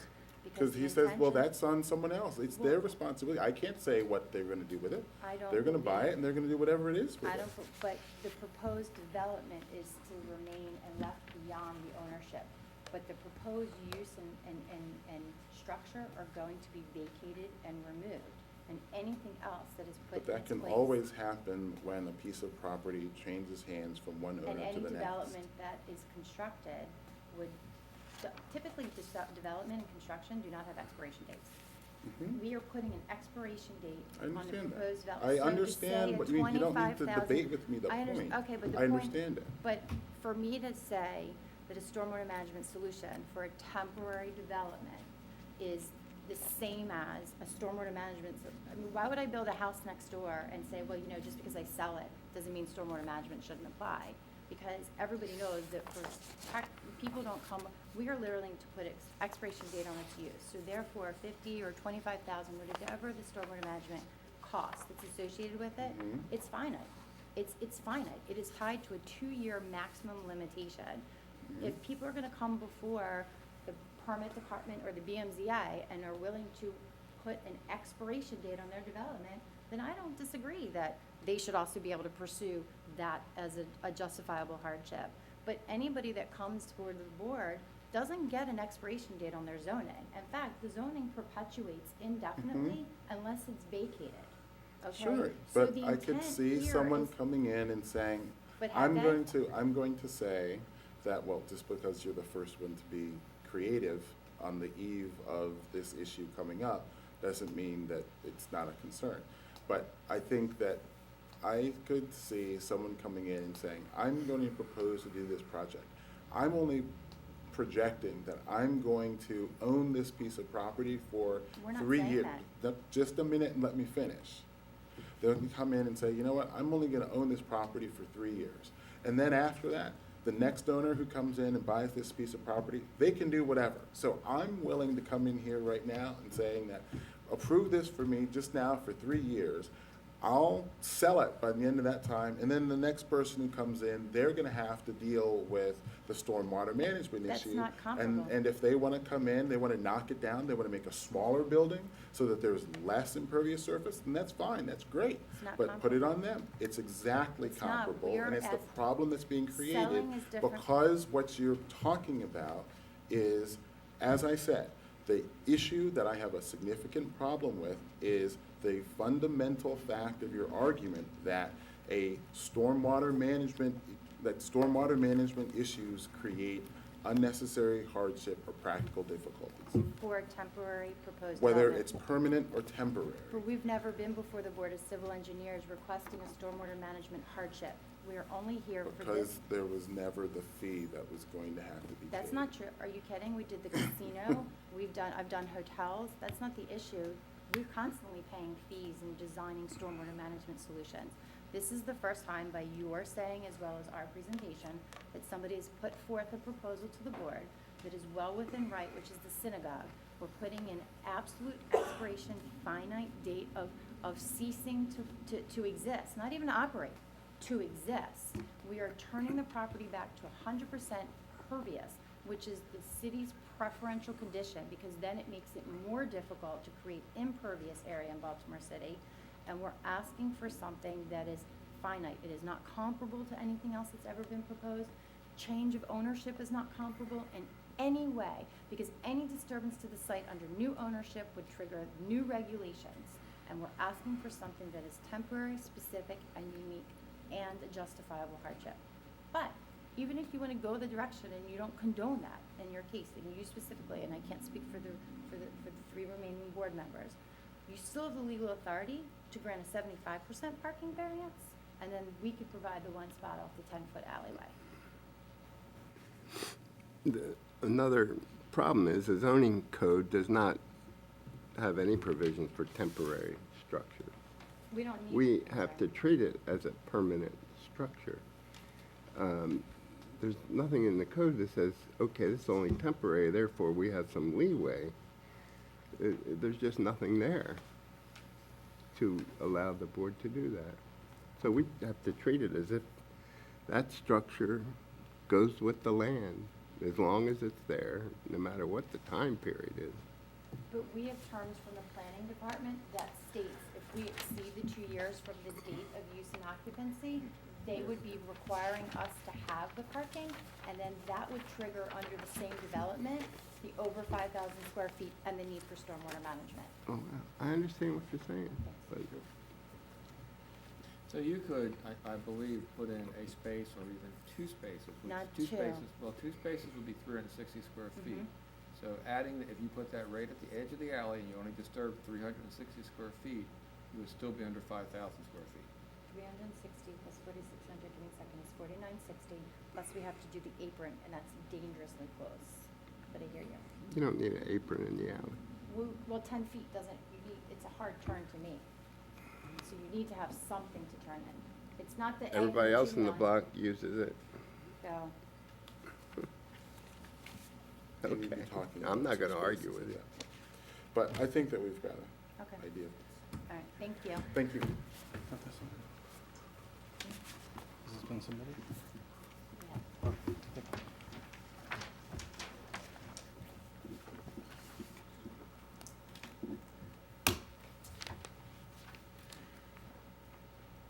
Next, 2014-414, 335 Washburn Avenue. Nicanor Daquayag.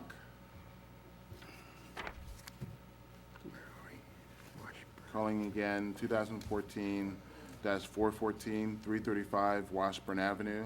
Nicanor Daquayag. Okay, skip that.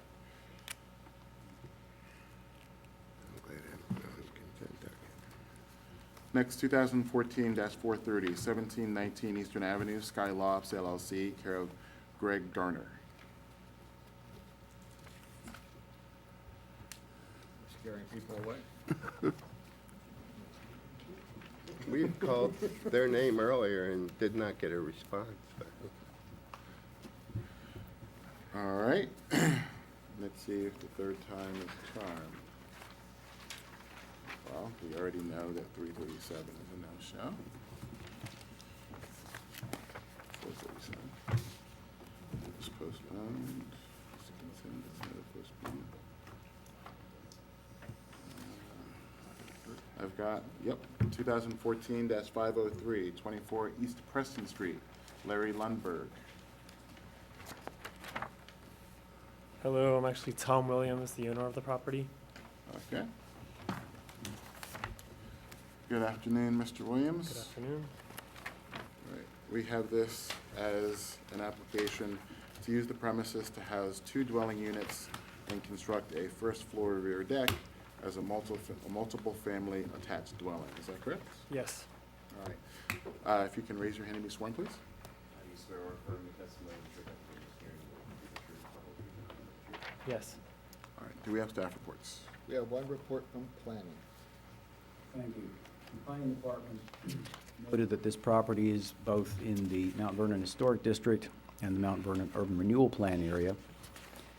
Speaking specifically to the Mount Vernon Urban Renewal Plan, it contains a requirement for off-street parking in properties which are designated as office residential land use by that plan, and this property is located in such an area.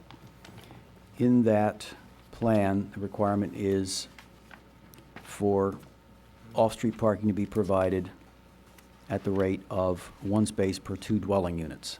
This property does not have the ability to provide any off-street parking on site, as there is no vehicular accessible alley behind this building, and it is not a corner property. The application thus is only approvable if the applicant can provide evidence of an off-street parking space that meets zoning code requirements that would serve the proposed additional dwelling unit.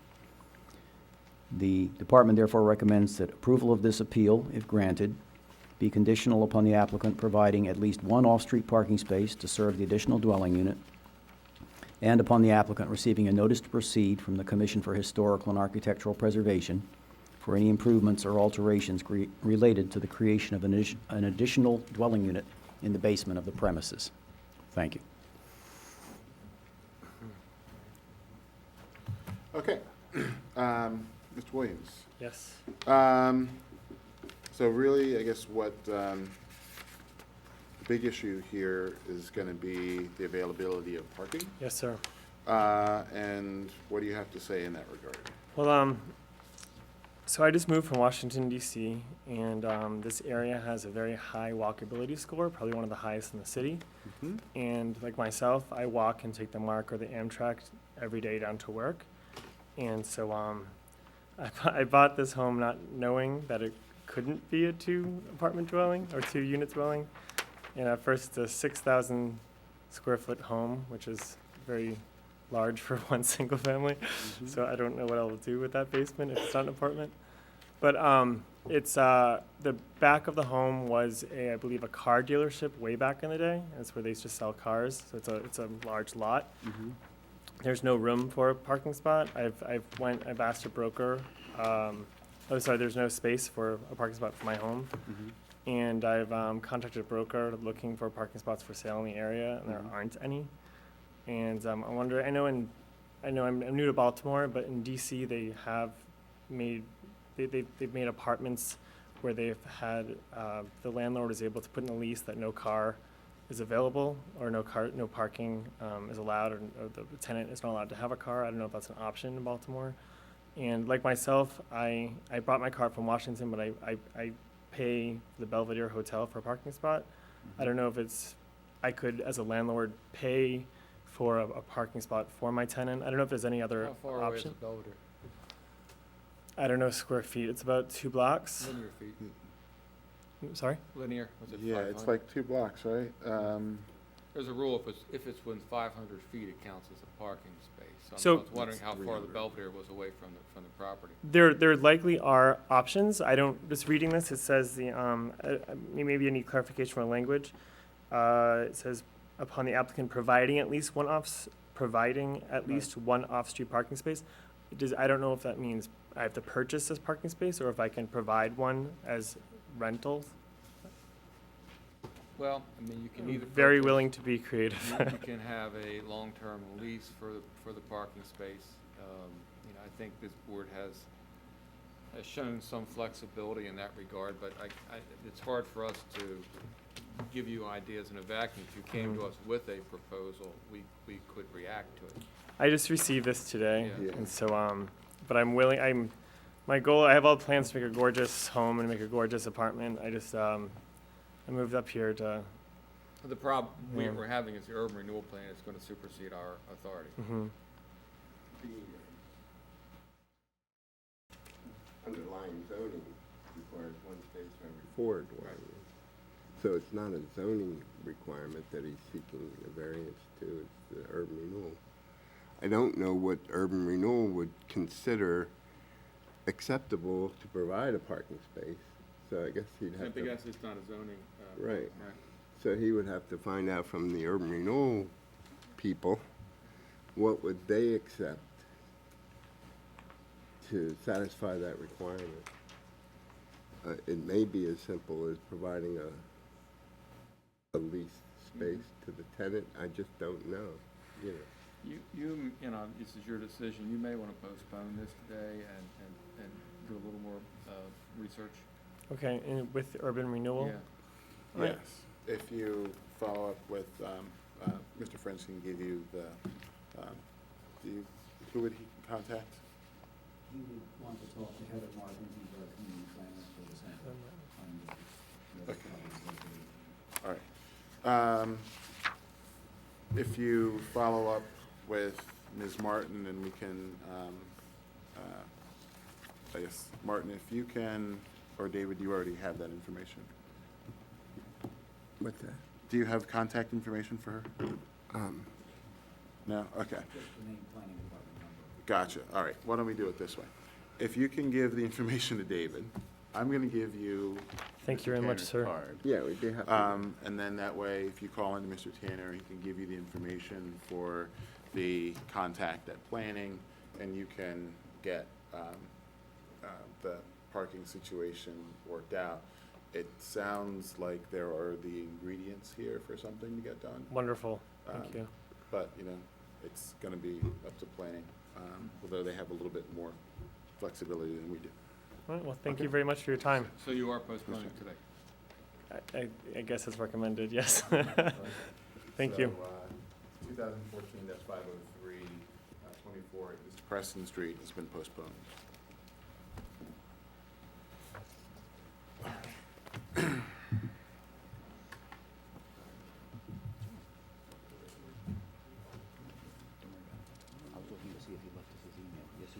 right, next up is 2014-504, 3010 Washington Boulevard, Baltimore Playhouse, care of Linda Dominguez.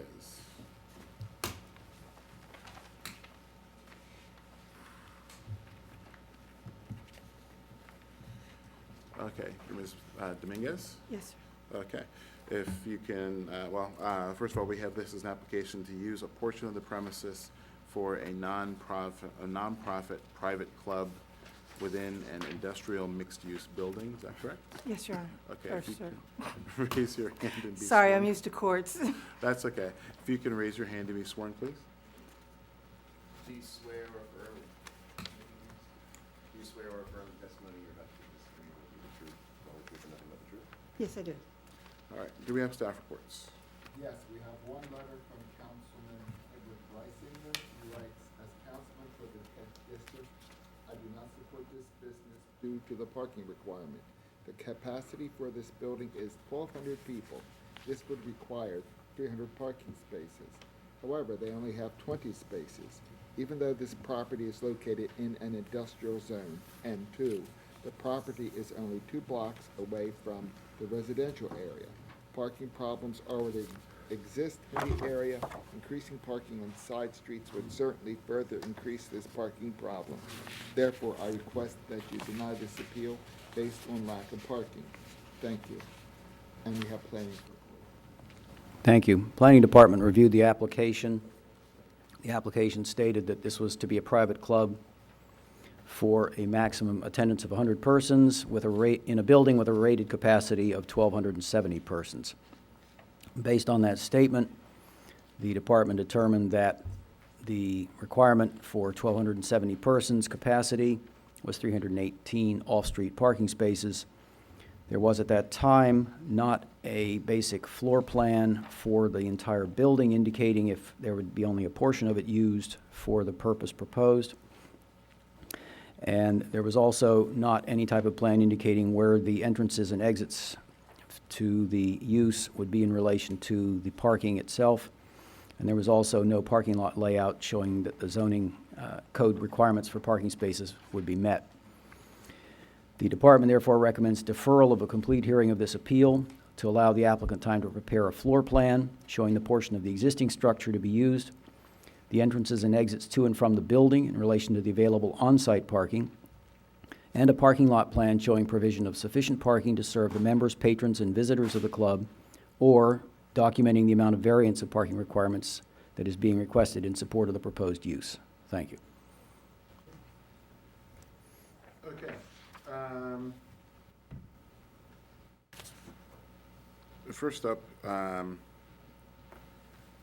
guess is the issue about floor plan, and I think that may feed into the larger issues over parking.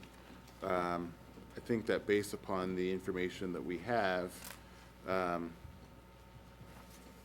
the rated capacity for the portion of the building or a portion of the property that you're talking about would be over 1,200, it's actually 1,270 people would be the rated capacity. And then the parking requirements get determined off of that number. So even though you would be looking to cap your members at a certain amount, we can't use that for determining the parking requirement. So the parking requirement would be 317 and a half off-street parking spaces, because the parking requirement is 1 off-street parking space for every 4 people of rated capacity. So it's basically 1/4 of that rated capacity number. So did you have some documents that would give us a better understanding of the floor space and portion of the building that you're talking about here? No, I was not prepared with that. I did not realize it was going to be an issue till I got the recommendation today. Okay. Okay. So I think what the planning department was requesting, because they may have foreseen that being an issue, the planning department was requesting deferral or postponement of the current case so that you could get that kind of information together and they could make a better determination as far as you know, the suitability of the premises for the proposed use, as well as trying to figure out what the parking requirement should be.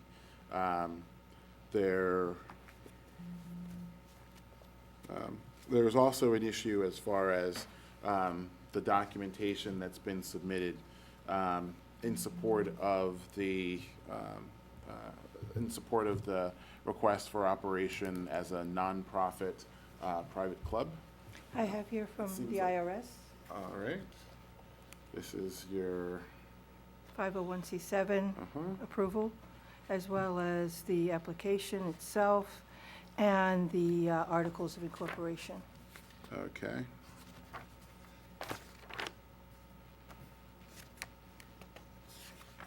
That might take care of one part of the problem.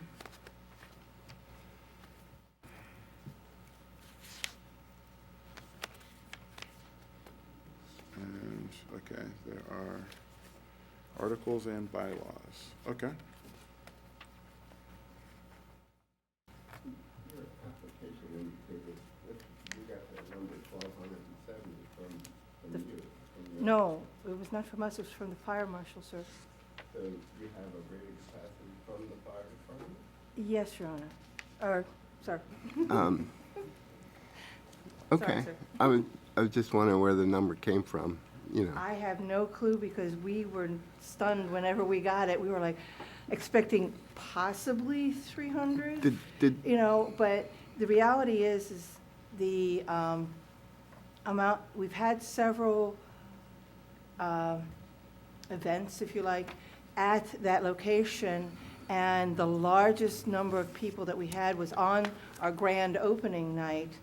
That was 100 people, and typically it's about 25 to 30 people that show up for any particular occasion, except for some little, there's like yoga classes on Monday night where I believe there's like 6 people that show up. Everything happens either on the weekends, Friday, Saturday, Sunday, or in the evenings, like after about 7 o'clock in the evening. Did the fire department base that on a floor plan that you gave them? No. Can I speak to that? Sure. We didn't have. Ma'am, what's your name? Glenda Ryder, R-I-D-E-R. We'd never had an official floor plan drawn up. The fire department came in, we were not finished building out yet. Really, we didn't do much building, we basically painted the walls. But we hadn't had delivery of tables and chairs and couches and things like that yet. So they basically came in and gave us the fire capacity rating based on an empty building. And we have 12,700 square feet. That includes the bathrooms and the office space. So they basically said that we could cram 1,200 people in there if we really wanted to, which we have absolutely no intention of ever doing. So it may be to your benefit to design a floor plan that, and even if you have to put a partition up or whatever to separate some space. In fact, when one of the things we had to do to pass our fire inspection was put in a full fire alarm system. And the folks that one of the reasons we were so surprised when we got the 1,200 number was that the fire alarm company said that, okay, if you want 299 capacity or less, you can have this kind of a system without a voice enunciator. If you want more than 300 people, you have to pay more and have this voice enunciator system. We're like, okay, well, we don't want more than 300 people, so we're not gonna spend the extra money for the voice enunciator system. So we didn't get that. So we were pretty shocked when we got the number from the fire department. Sounds like you probably shouldn't be spending a lot of money in there until you get the use straightened out, you know, Well, but you know, we anyway, looked very that's, closely at the zoning code to make sure it was a permitted use. I understand. The but- parking thing kind of came out of left field of it. Okay. Part of the same part of the. It may be something you can resolve with a decent floor plan and some, Negotiation with the fire department, it sounds like. yeah. Okay. Postponement if that's possible, sir. Yes, I think that's probably advisable. Okay, 2014-504, 3010 Washington Boulevard is postponed. If you guys want to I guess, figure out things with the fire department, have them come out and do real measurements and get some better refinement on that space. Once you've got that better determined, then you'll at that point you'll be able to sort of figure out what the parking requirement will be, and then just let us know when you're ready to go on that, and we can get you back in on the docket. Okay, thank you, sir. This was submitted for our records? Yes, sir. Yes. Thank you. All right. Thank you.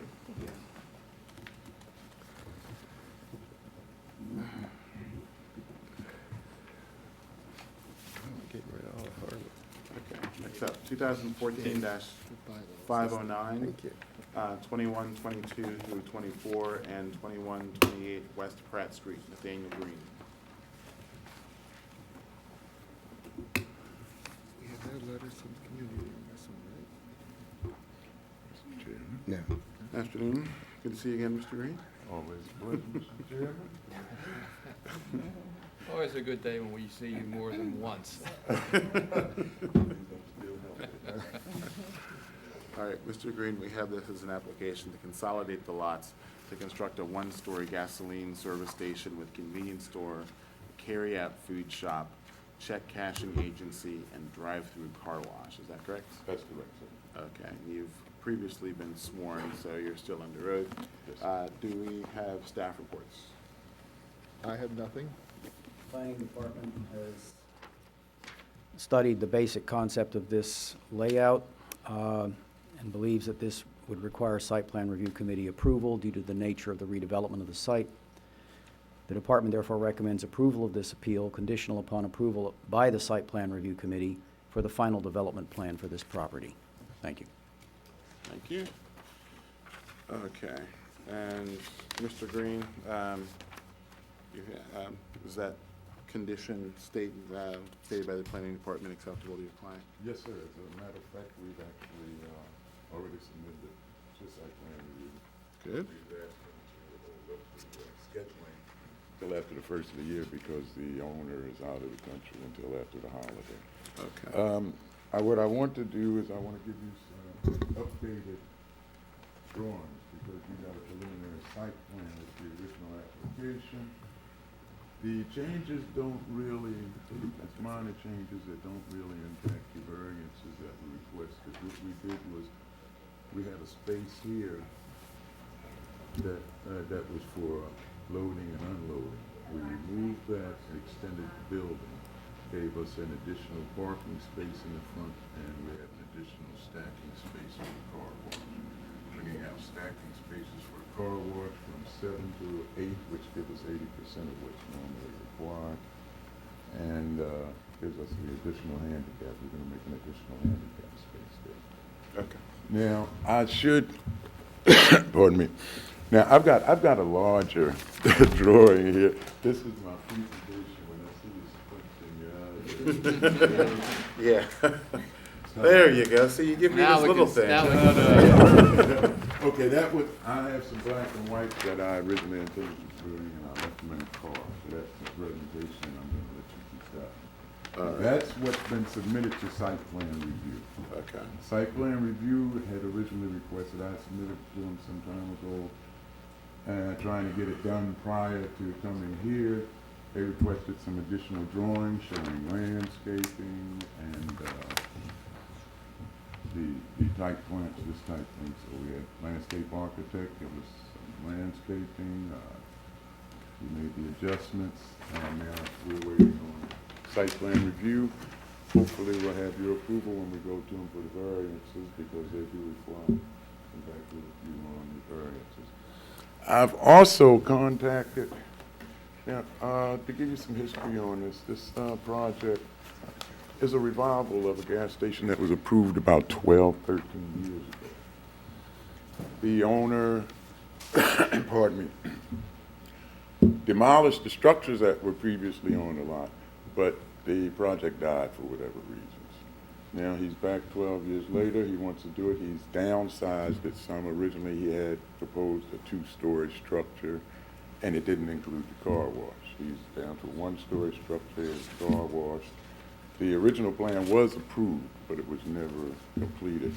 I want to give the board a copy of this letter. There's 3 community associations on there I've contacted, but I didn't have the drawings, the additional drawings I needed, the revised drawings in time to send them the drawings. So I did advise them that this has to go before site plan review, and any changes they wish to have, we can meet with them and Mr. Kyle Legs, the planner. Yeah, Mr. Kyle Legs, the planner for it. And if they have anything that they want to see changed or adjusted, we can do it through site plan review. So we'd like to get this project done and reapproved so that we can actually make it happen. This is a depressed neighborhood. Right down in that Pratt Street area, it used to be a heavy commercial area. It's really gotten low, pardon me, low quality commercial in there. We're trying to get some quality businesses in there, and we're willing to work with the community to try to upgrade it, and it's all private money. They're not looking for any tax breaks or anything. And the city's been encouraging private investment. I have met once or twice with planning, and they seem to be in favor of the project. It's a bit of an odd-shaped lot, and I see that there's a building that's on there, at least in this picture from 2011. Do you know what the prior use of the property was? It was an auto repair type of business there. I think it was a transmission shop or something. It's just totally vacant now. Everything's been demolished. They had applied for consolidation, but they never got the consolidation request. So everything just died. Okay.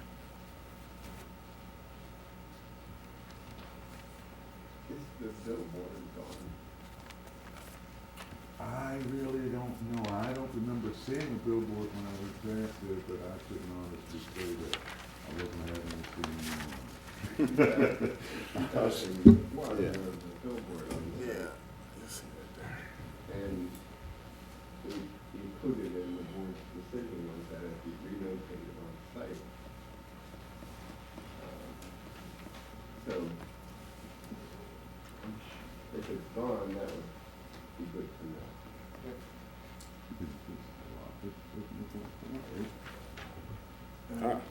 It looks like there's nothing. Okay. Mr. French has a more updated. That's what I Okay. saw. Okay. Yes, that's All right. the way it looks now. Okay.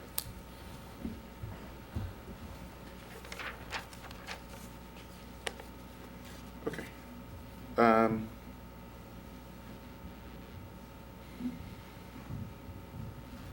Now we've got, I guess, one part of the request here is for sign area. I think that's from the previous approval. Oh, yeah. That's from the previous approval, yes. Okay, so that's not part of it. Okay.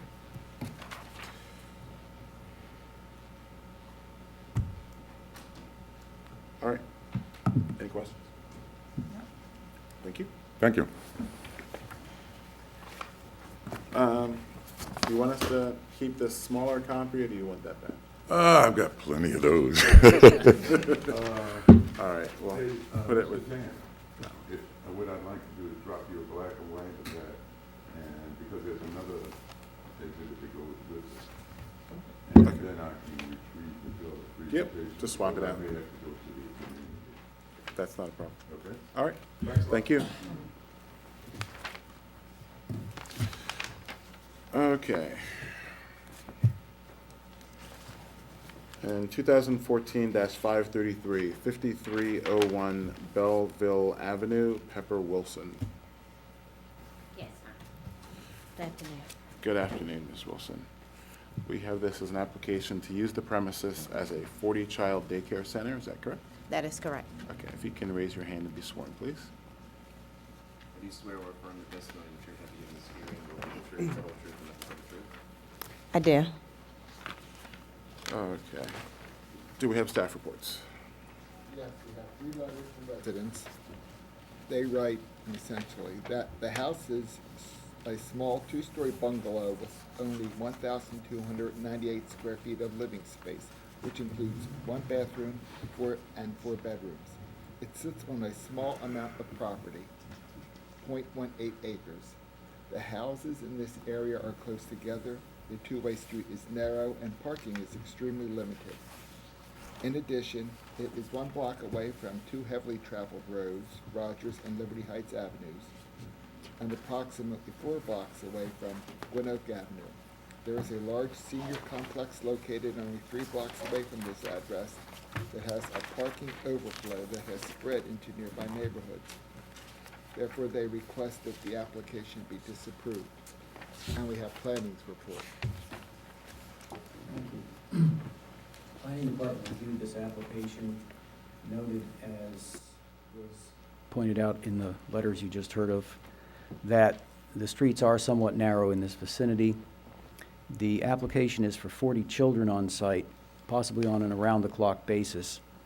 Planning Department considers that a little bit much under the circumstances, and for this reason is recommending a lower capacity of 20 children during daytime hours and 10 children during evening and overnight hours. The property can provide off-street parking. However, there is also a need for a safe drop-off and pickup area for children, and the applicant needs to obtain approval from Baltimore City for a passenger loading zone, if possible, in order to allow safe drop-off and pickup of children. The department therefore recommends approval of a maximum of 20 children during daytime hours and 10 children during overnight hours, subject to the conditions that the applicant provide off-street parking, meeting zoning code requirements to serve the staff of the daycare center, and subject to determination by the Department of Transportation and Parking Authority of Baltimore City of whether a passenger loading zone should be established next to this property to provide a place for safe drop-off and pickup of children. Thank you. Okay. All right. First, the passenger loading zone. Any issue with following up and trying to work with the Department of Transportation to get a drop-off and pickup area in front of the house? Not at all. I actually have the end of group. I've contacted Department of Transportation, and what they told me was after the zoning hearing, they could make a final decision. Right now, I had years ago, we request for no stopping because it's so much space on the side of the house that people would leave their vehicles, and abandoned vehicles, trucks, that kind of thing would just stay there for days at a time. So that's how much space it is there. There's also a walkway that I make sure I take care of.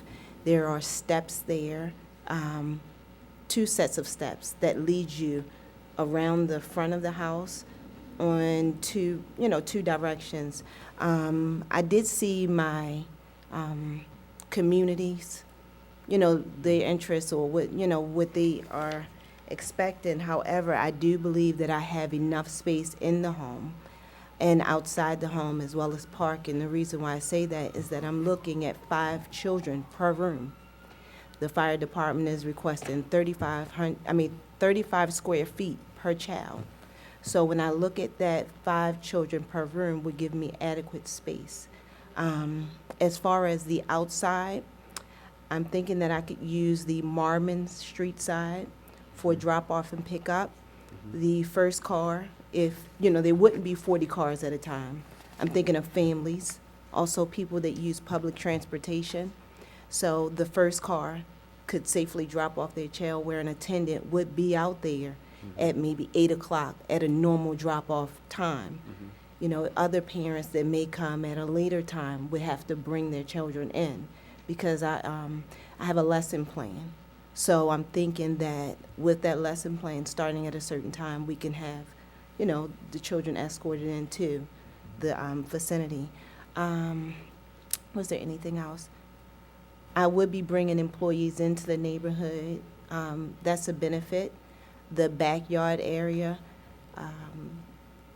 by the alley, I would use for our parking as far as the staff is concerned, so it wouldn't be in the flow of traffic for my children to be dropped off.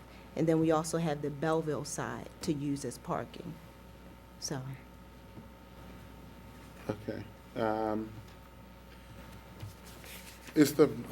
can't really tell from this aerial photo that we have, is there a fence around the property? No, I didn't want to invest too much.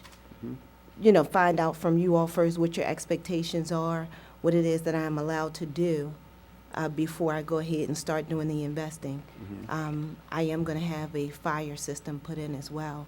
So, like, again, I want to, you know, come to you all and see what my community members are saying, which I did. I did reach out to the community twice with the neighborhood association, haven't gotten a return call or email back. So. How many children are licensed for this location? There's no license as of yet. Before I can do anything as far as the fire permits, I have to come here first. And then how about, what's the state agency, David, that does? We have a referral letter from the Maryland State Department of Education. Loretta Wallace, regional manager, and she confirmed that the approximate capacity would be 40 children. Okay.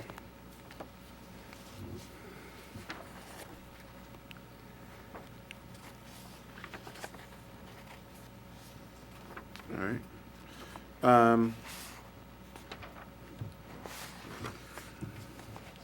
And do we have a floor plan or anything showing the interior layout of the house?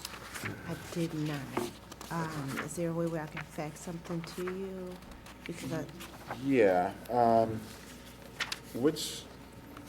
guess if you can describe the layout of the house and where you're going to be operating, is it, I guess there was a letter from, maybe it was a community member saying that the property was 2 stories above ground. Is there basement space you were looking at using?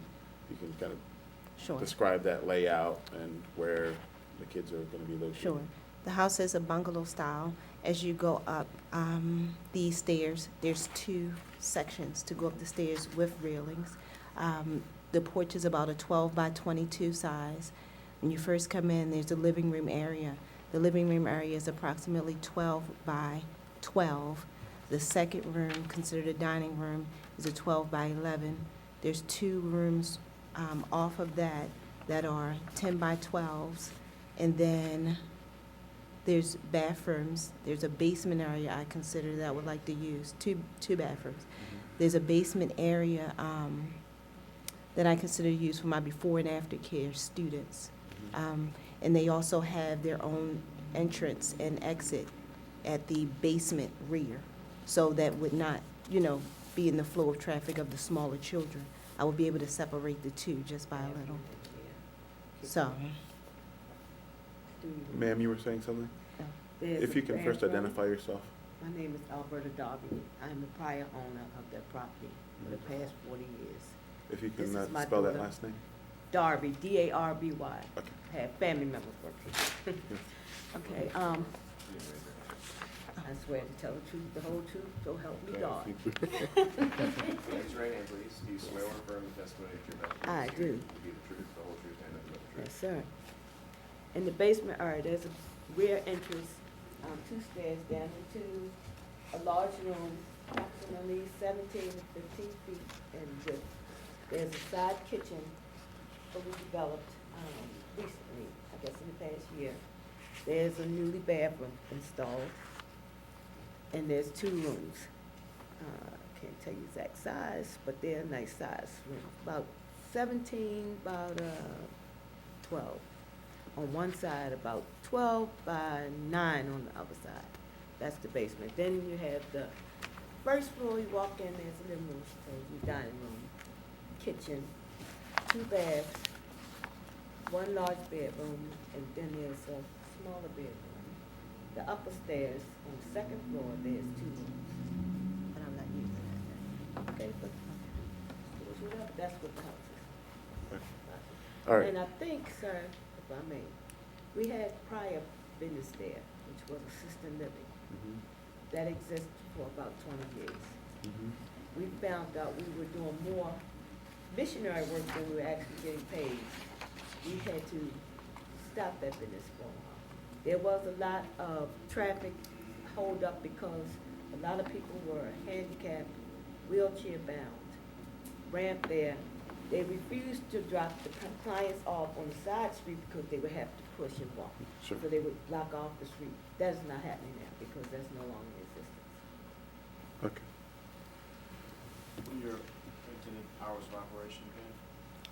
24 hours. The reason I'm saying 24 hours, because I would like to do overnight. I'm doing 3 shifts, overnight care for 2 to 3 children per Maryland State Department of Education.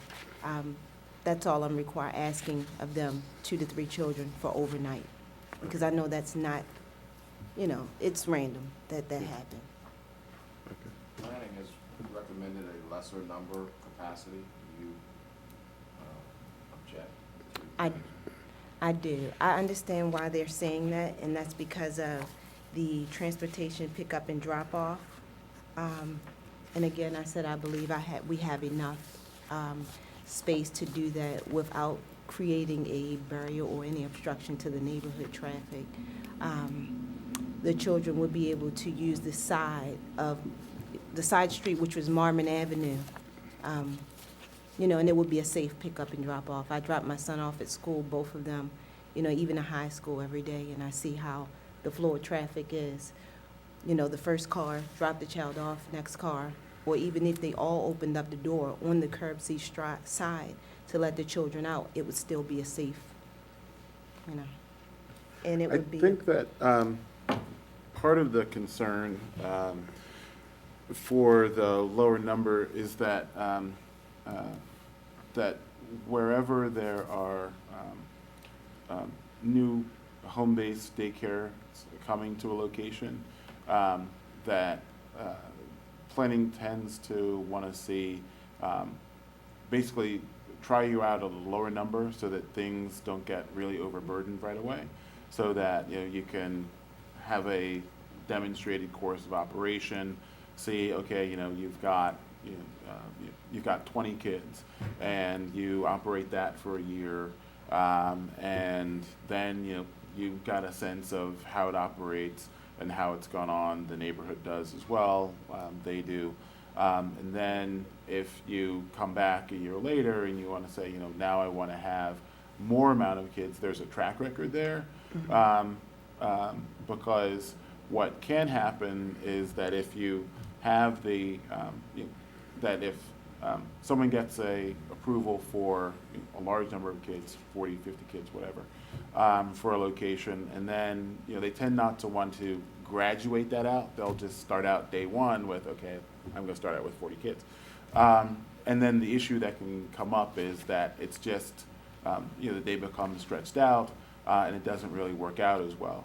So I think that part of the reason for wanting to start at a lower number is just to assure that you don't get overburdened right away. The community's not dealing with some kind of shocking situation.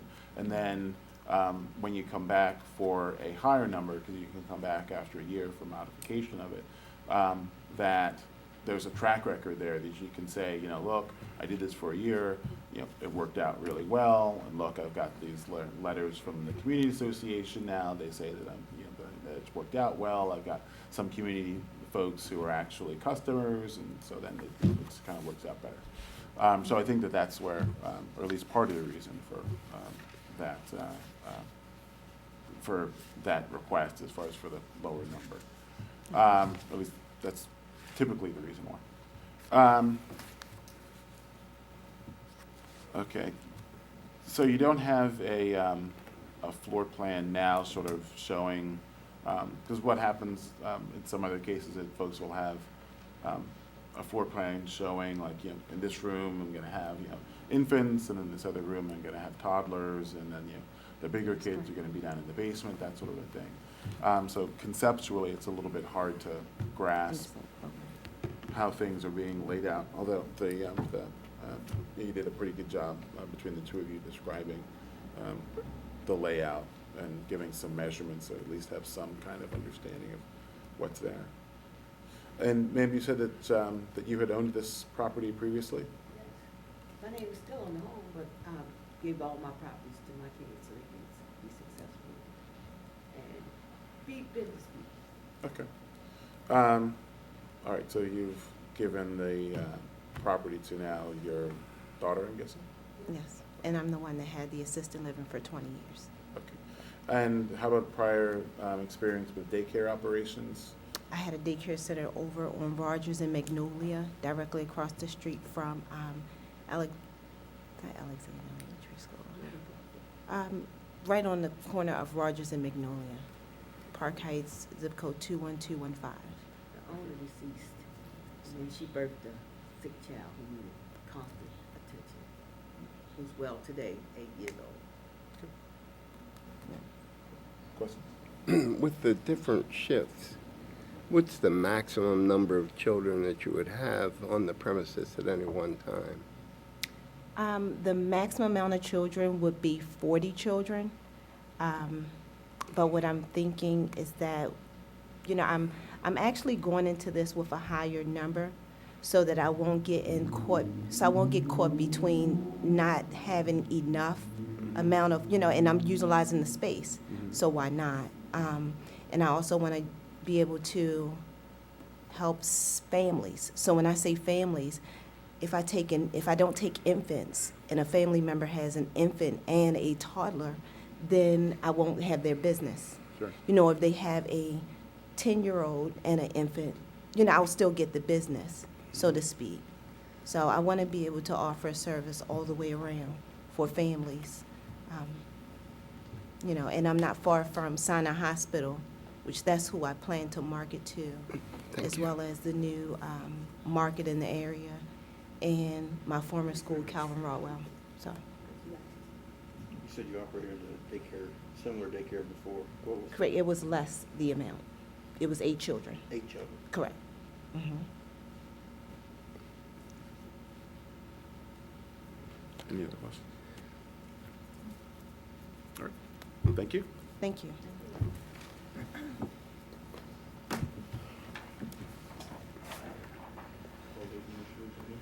Yeah. Okay. All right. One more time, calling 2014-414, 335 Washburn Avenue. And 2014-437, 3638 South Hanover Streets. All right. Okay. All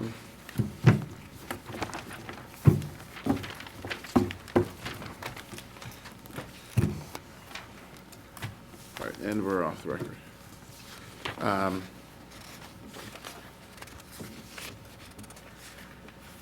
right, just taking the most recent one first.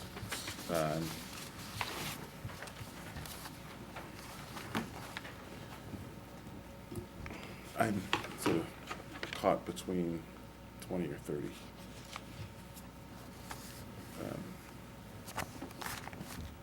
As far as capping the number of kids, I think for overnight she was looking for a maximum of 3. Yeah, she said 2 to 3 overnight. You know, I just think that jumping from a past history of 8 to 40 is a little bit much.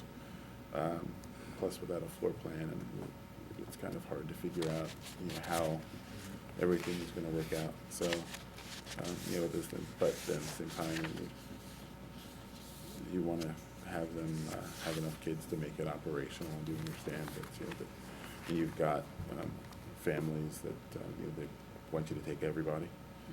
So that's what my thinking is in the 25, right? okay, halfway between. Just for, I think the letter, one of the letters in the file said that's 1,200 square feet of living space. So it's up to 40 is way too high. And Yeah. the number of 1,200 square feet of living space. I like planning's number as a 20. starting point. As you mentioned, you can always come back a year later to apply for increased capacity if he's interested. Then the other thing, the letter from Department of Education, capacity was amended manually on that letter, so I'm curious. Yes. Yeah, I noticed Yeah, I that, saw that. like white out or something. Whiteout was, so, I mean, I think,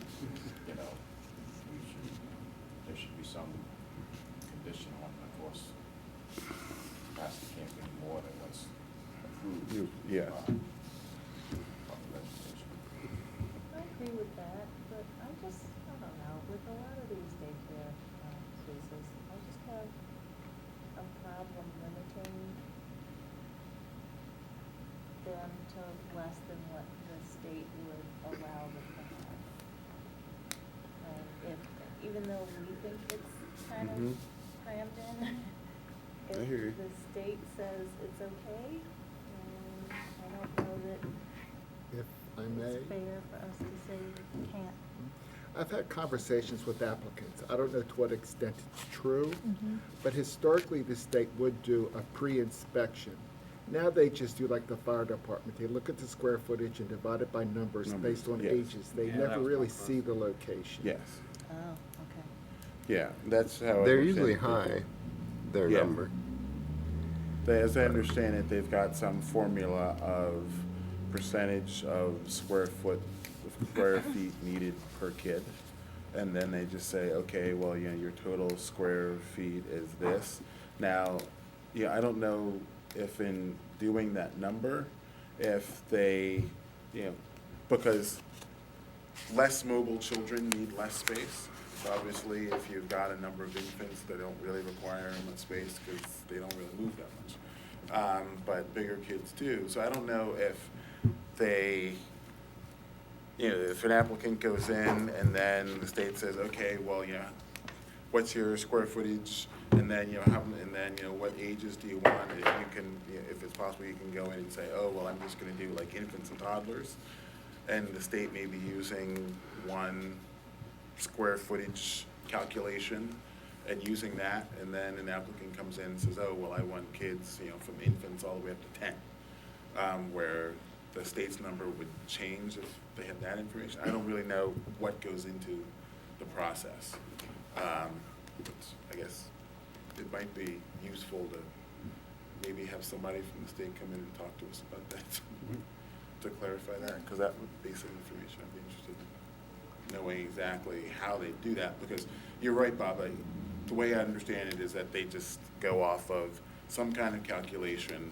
The applicant tells them what their space is, and then the state says, okay, we're gonna tentatively approve you for X number of kids, but I don't know how they determine that.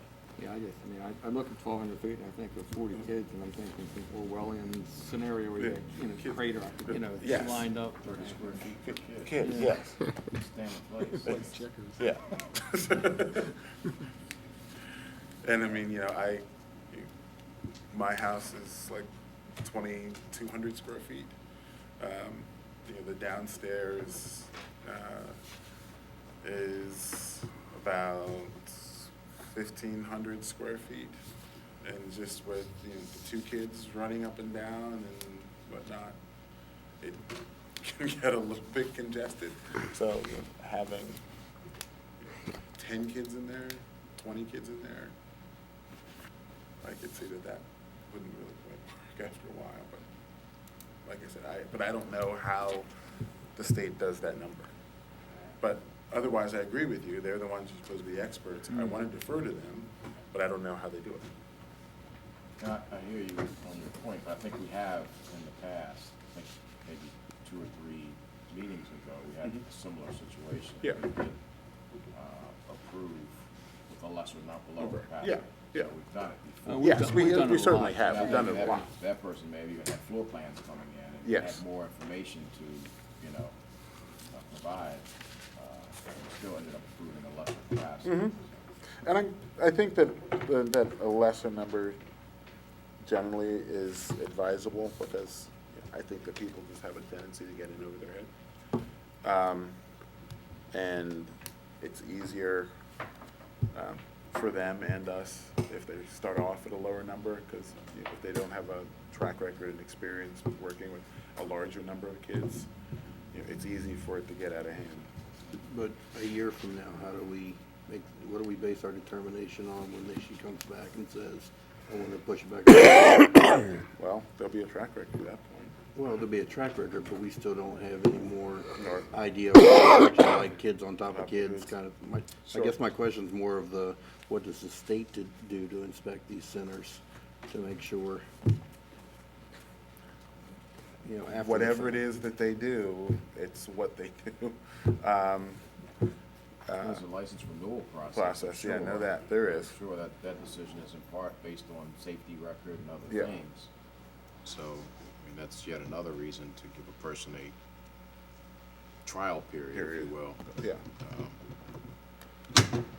And I think that, safety of the kids has to come into play at some point. Yeah. Talking about 40 kids in 1,200 square foot space, to me, sounds like a lot. All right, so I was between 20 and 30, and somebody over here, did you say 25? I said 25, Marty said You said 20, I was okay with planning. Okay, planning was 20. I'll go with 30. That was 20 during the day, but 10 at night.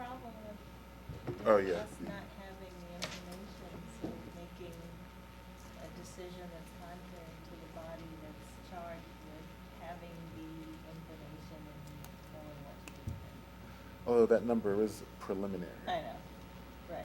And it's shift, so she could, that's how I normally phrase it, it's like maximum at any one time, so she could have like the morning shift, and then. Yeah. Right. So it'd be, so she would operationally, she could still have that many enrolled. Right, just not for all. All right. Yeah. But you still need. She'd be allowed up to 50 at that point. If we say 30 at any one time, allow them time for a shift change where parents are picking up and others are dropping off. But Good point. that's what I was trying to get at when I asked that question. That's actually a good point. Yeah, we should phrase the approval blank number total enrollment. And then, blank number total enrollment plus no more than blank at any one time. If you say, I don't know, 50 total enrollment, no more than 20 or 25 or 30 at any, shift. Because she could have 30 at some point. Right. And then throw something in there, making sure that there's the Department of Education's number, that if that estimate isn't as high as, if their actual approval is not as high as what we've given her, then of course Yeah. you can't. What they have, Right. yeah. Okay, so we make it subject to the final approval from the state. Maximum, so for the overnight, since you were only looking for 3, what hours are we looking to attach to that?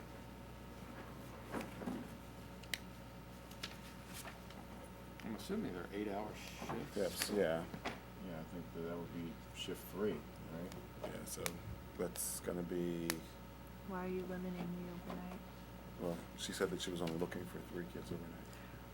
Right, but without knowing Planning. what time overnight really means, are the parents picking them up at 7, are they picking them up at 9, are they picking, there may be. Well, that's why I was saying, what hour do we want to attach to that? I was thinking, kind of along the lines of what Frank was saying, that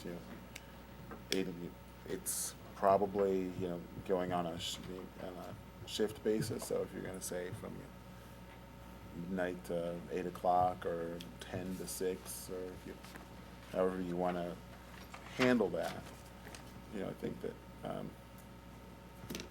that way you've got it so that, there's a fixed time period where there's only a certain number of kids who are gonna be there during those set hours overnight.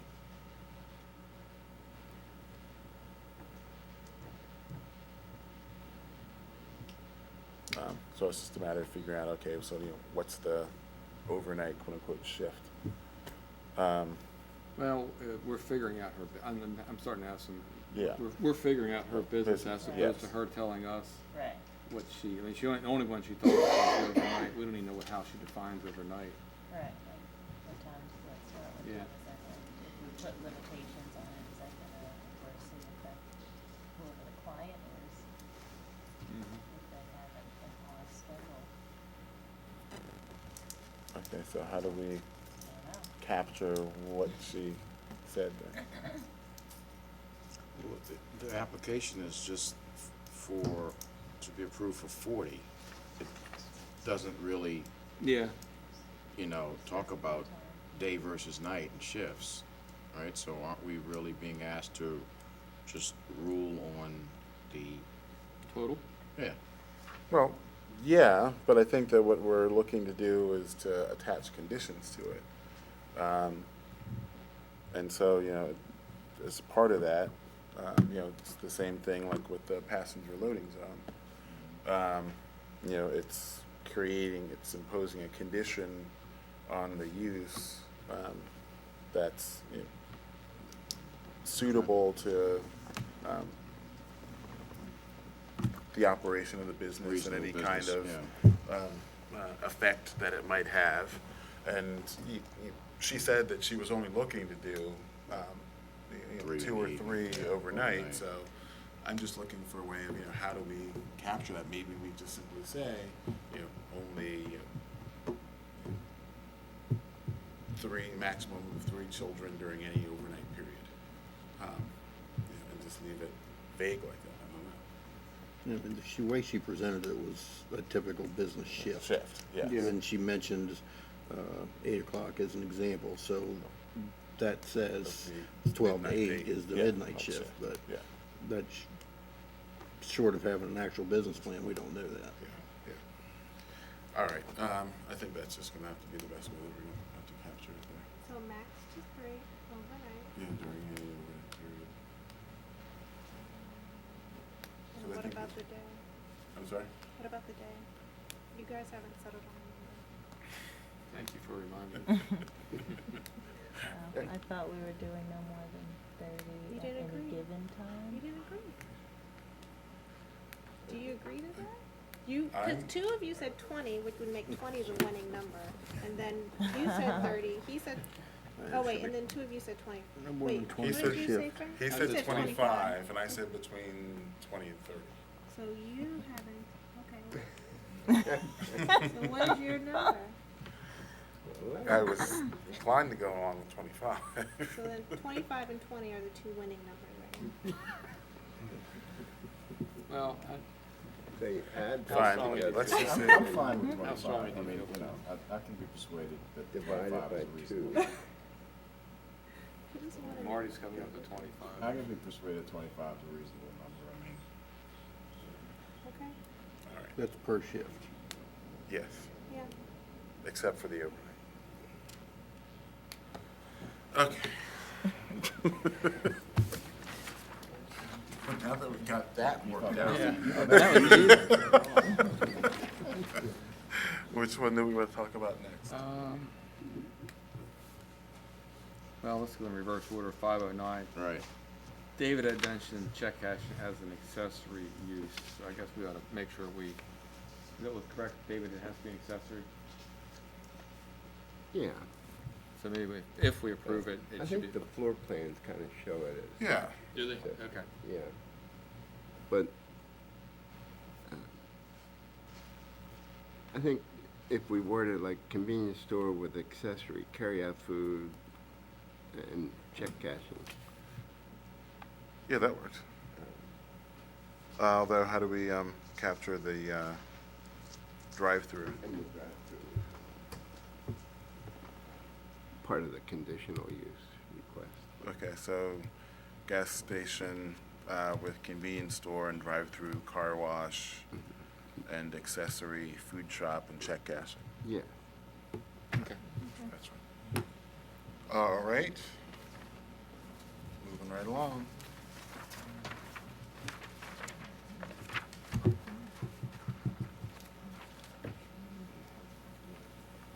Does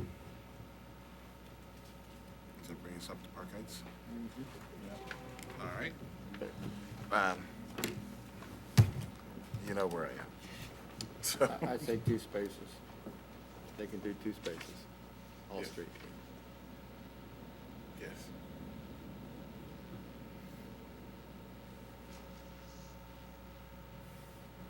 Just had a question, Martin, if you could clarify on the curb cut issue on Tanny. Looks like on the aerial, there are already existing cuts. Unless I'm misreading the aerial. I'm not aware that there are, I'm not personally familiar with that property, but as a rule, in a situation where the property is being redeveloped, which is what we're proposing, the planning department would oppose the continuation of the curb cut if there's a reasonable alternative. A reasonable alternative would be to try to use the alley, close the curb cut that existed. So whether there is or isn't one at the moment, Well, not on this particular on other properties on that street, it appears from the aerial that they're already, right, okay. but if they had to request a new curb cut, the department would not be in favor of that. Okay. Yeah, I think if you look at the large property across the street. Yeah, yeah, I just,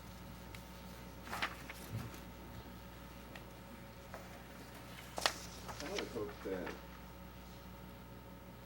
if the board required 2 spaces, that they could get some relief on how those spaces are provided in terms of impervious material. If it's temporary, they may be able to get some kind of an exception from the building code that they don't have to pave the entire area. Well, I think that part is entirely different and isn't something that. It's not up for us to. Yeah, I mean, I have anecdotally heard that that at least in some jurisdictions, even a gravel parking lot has been determined to be pervious. I think well, they impervious. frown on that in Baltimore City, but there's other material that may be acceptable. But that's not. That's just it. I'm Yes. sorry. I mean, I'm just seeing bad things coming. The only thing that's funny is if they decide to appeal the stormwater, it would come back. No, I'm saying that. No, I'm It's just saying. I could see people trying to use the zoning code as a way to seek relief from stormwater Yeah. assessments. I have your position there. It's a slippery slope. I understand that it's a temporary use, but I don't think that the arguments for relief are going to be only in temporary situations, and I think that people will seek appeal to circuit court on that basis, saying that that they're being treated differently than other property owners. And I don't know how that issue gets resolved in the courts, but I don't want to create it.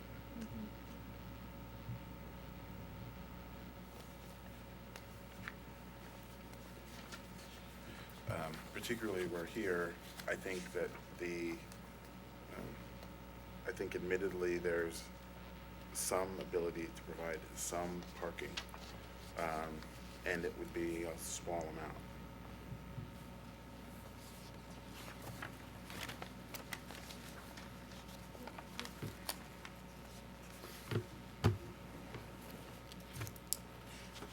Frank, your suggestion was 2. Yeah. Located off the alley. Off the alley, yeah. Which then is within the 75% variance. Which they stated they knew Yes, was an option. yes, but they felt that it was close to the line. But again, well, we talked that point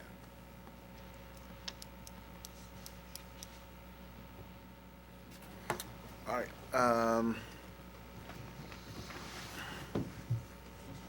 Noble Street, I tried. Yeah, you did. You worked it. All right, any others?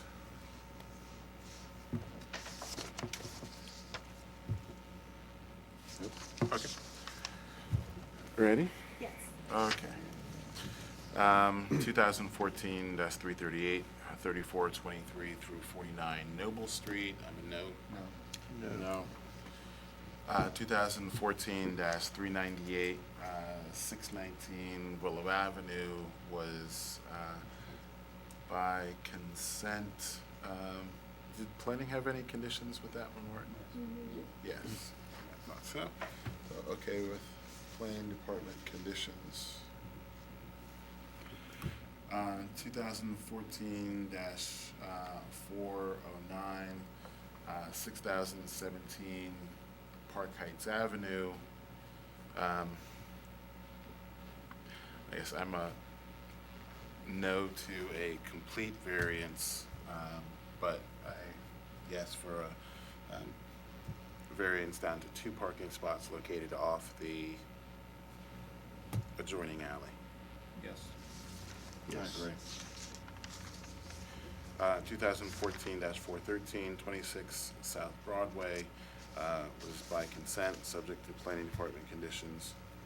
2014-414, 335 Washburn Avenue was a no-show.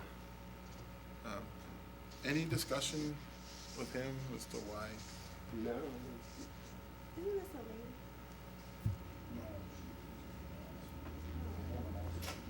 Is that another hearing? I think it was postponed once before. It was. Yes, it Yeah, was.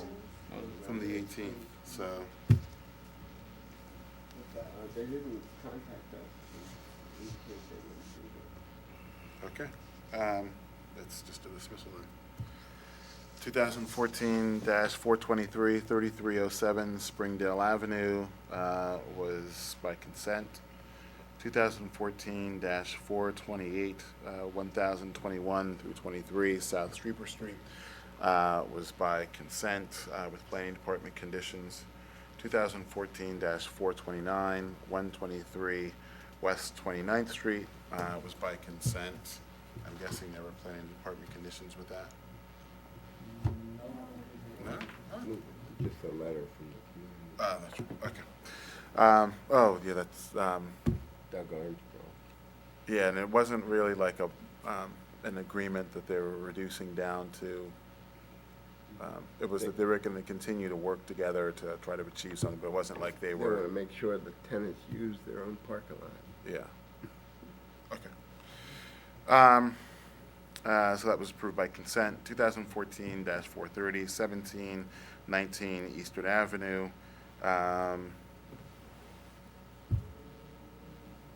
Did not show. Yeah, did not show.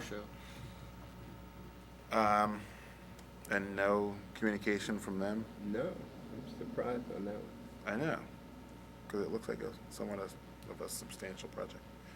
But since there's no prior postponement there, I guess we can find out what's going on with that. 2014-431, 1513 West Baltimore Street was by consent with planning department conditions. 2014-434, 210 South Central Avenue was by consent with planning department conditions. 2014, 435, 200 Wyman Park Drive was by consent. 2014-436, 1200 through 1202 East Baltimore Street was by consent with planning department conditions. 2014-437, 36, 38 South Hanover Street was not posted and it was a no-show, so we can dismiss that. 2014-438, 433 East Fort Avenue was by consent. 2014-440, 3305 East Fayette Street was postponed. 2014-441, 4103 through 05 West Forest Park Avenue was by consent with Planning Department conditions.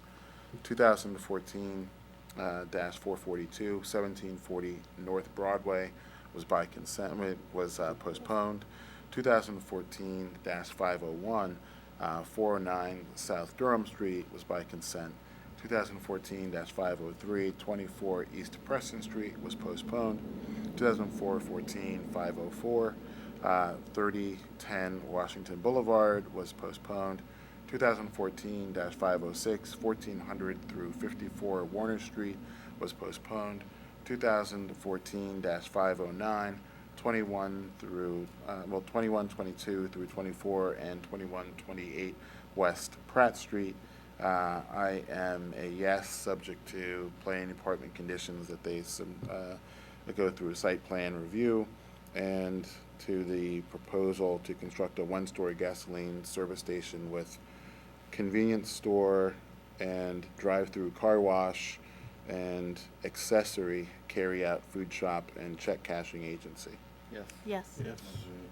2014-533, 5301 Belleville Avenue. I'm a yes, limited to 25, no more than 25 children during any one shift, no more than 3 children during any overnight period, and Planning and planning conditions. department conditions. Yes. Yes. Oh, and subject to whatever final. Department of Education. Yes. Maximum That was the most capacity. reluctant one. So what I was saying was that, okay, so you guys hear stormwater appeals, and the one we have is a temple. So what if they, as a temporary temple, come and say, we don't Yes. think we should, I was saying, I think there might be a little bit of a conflict.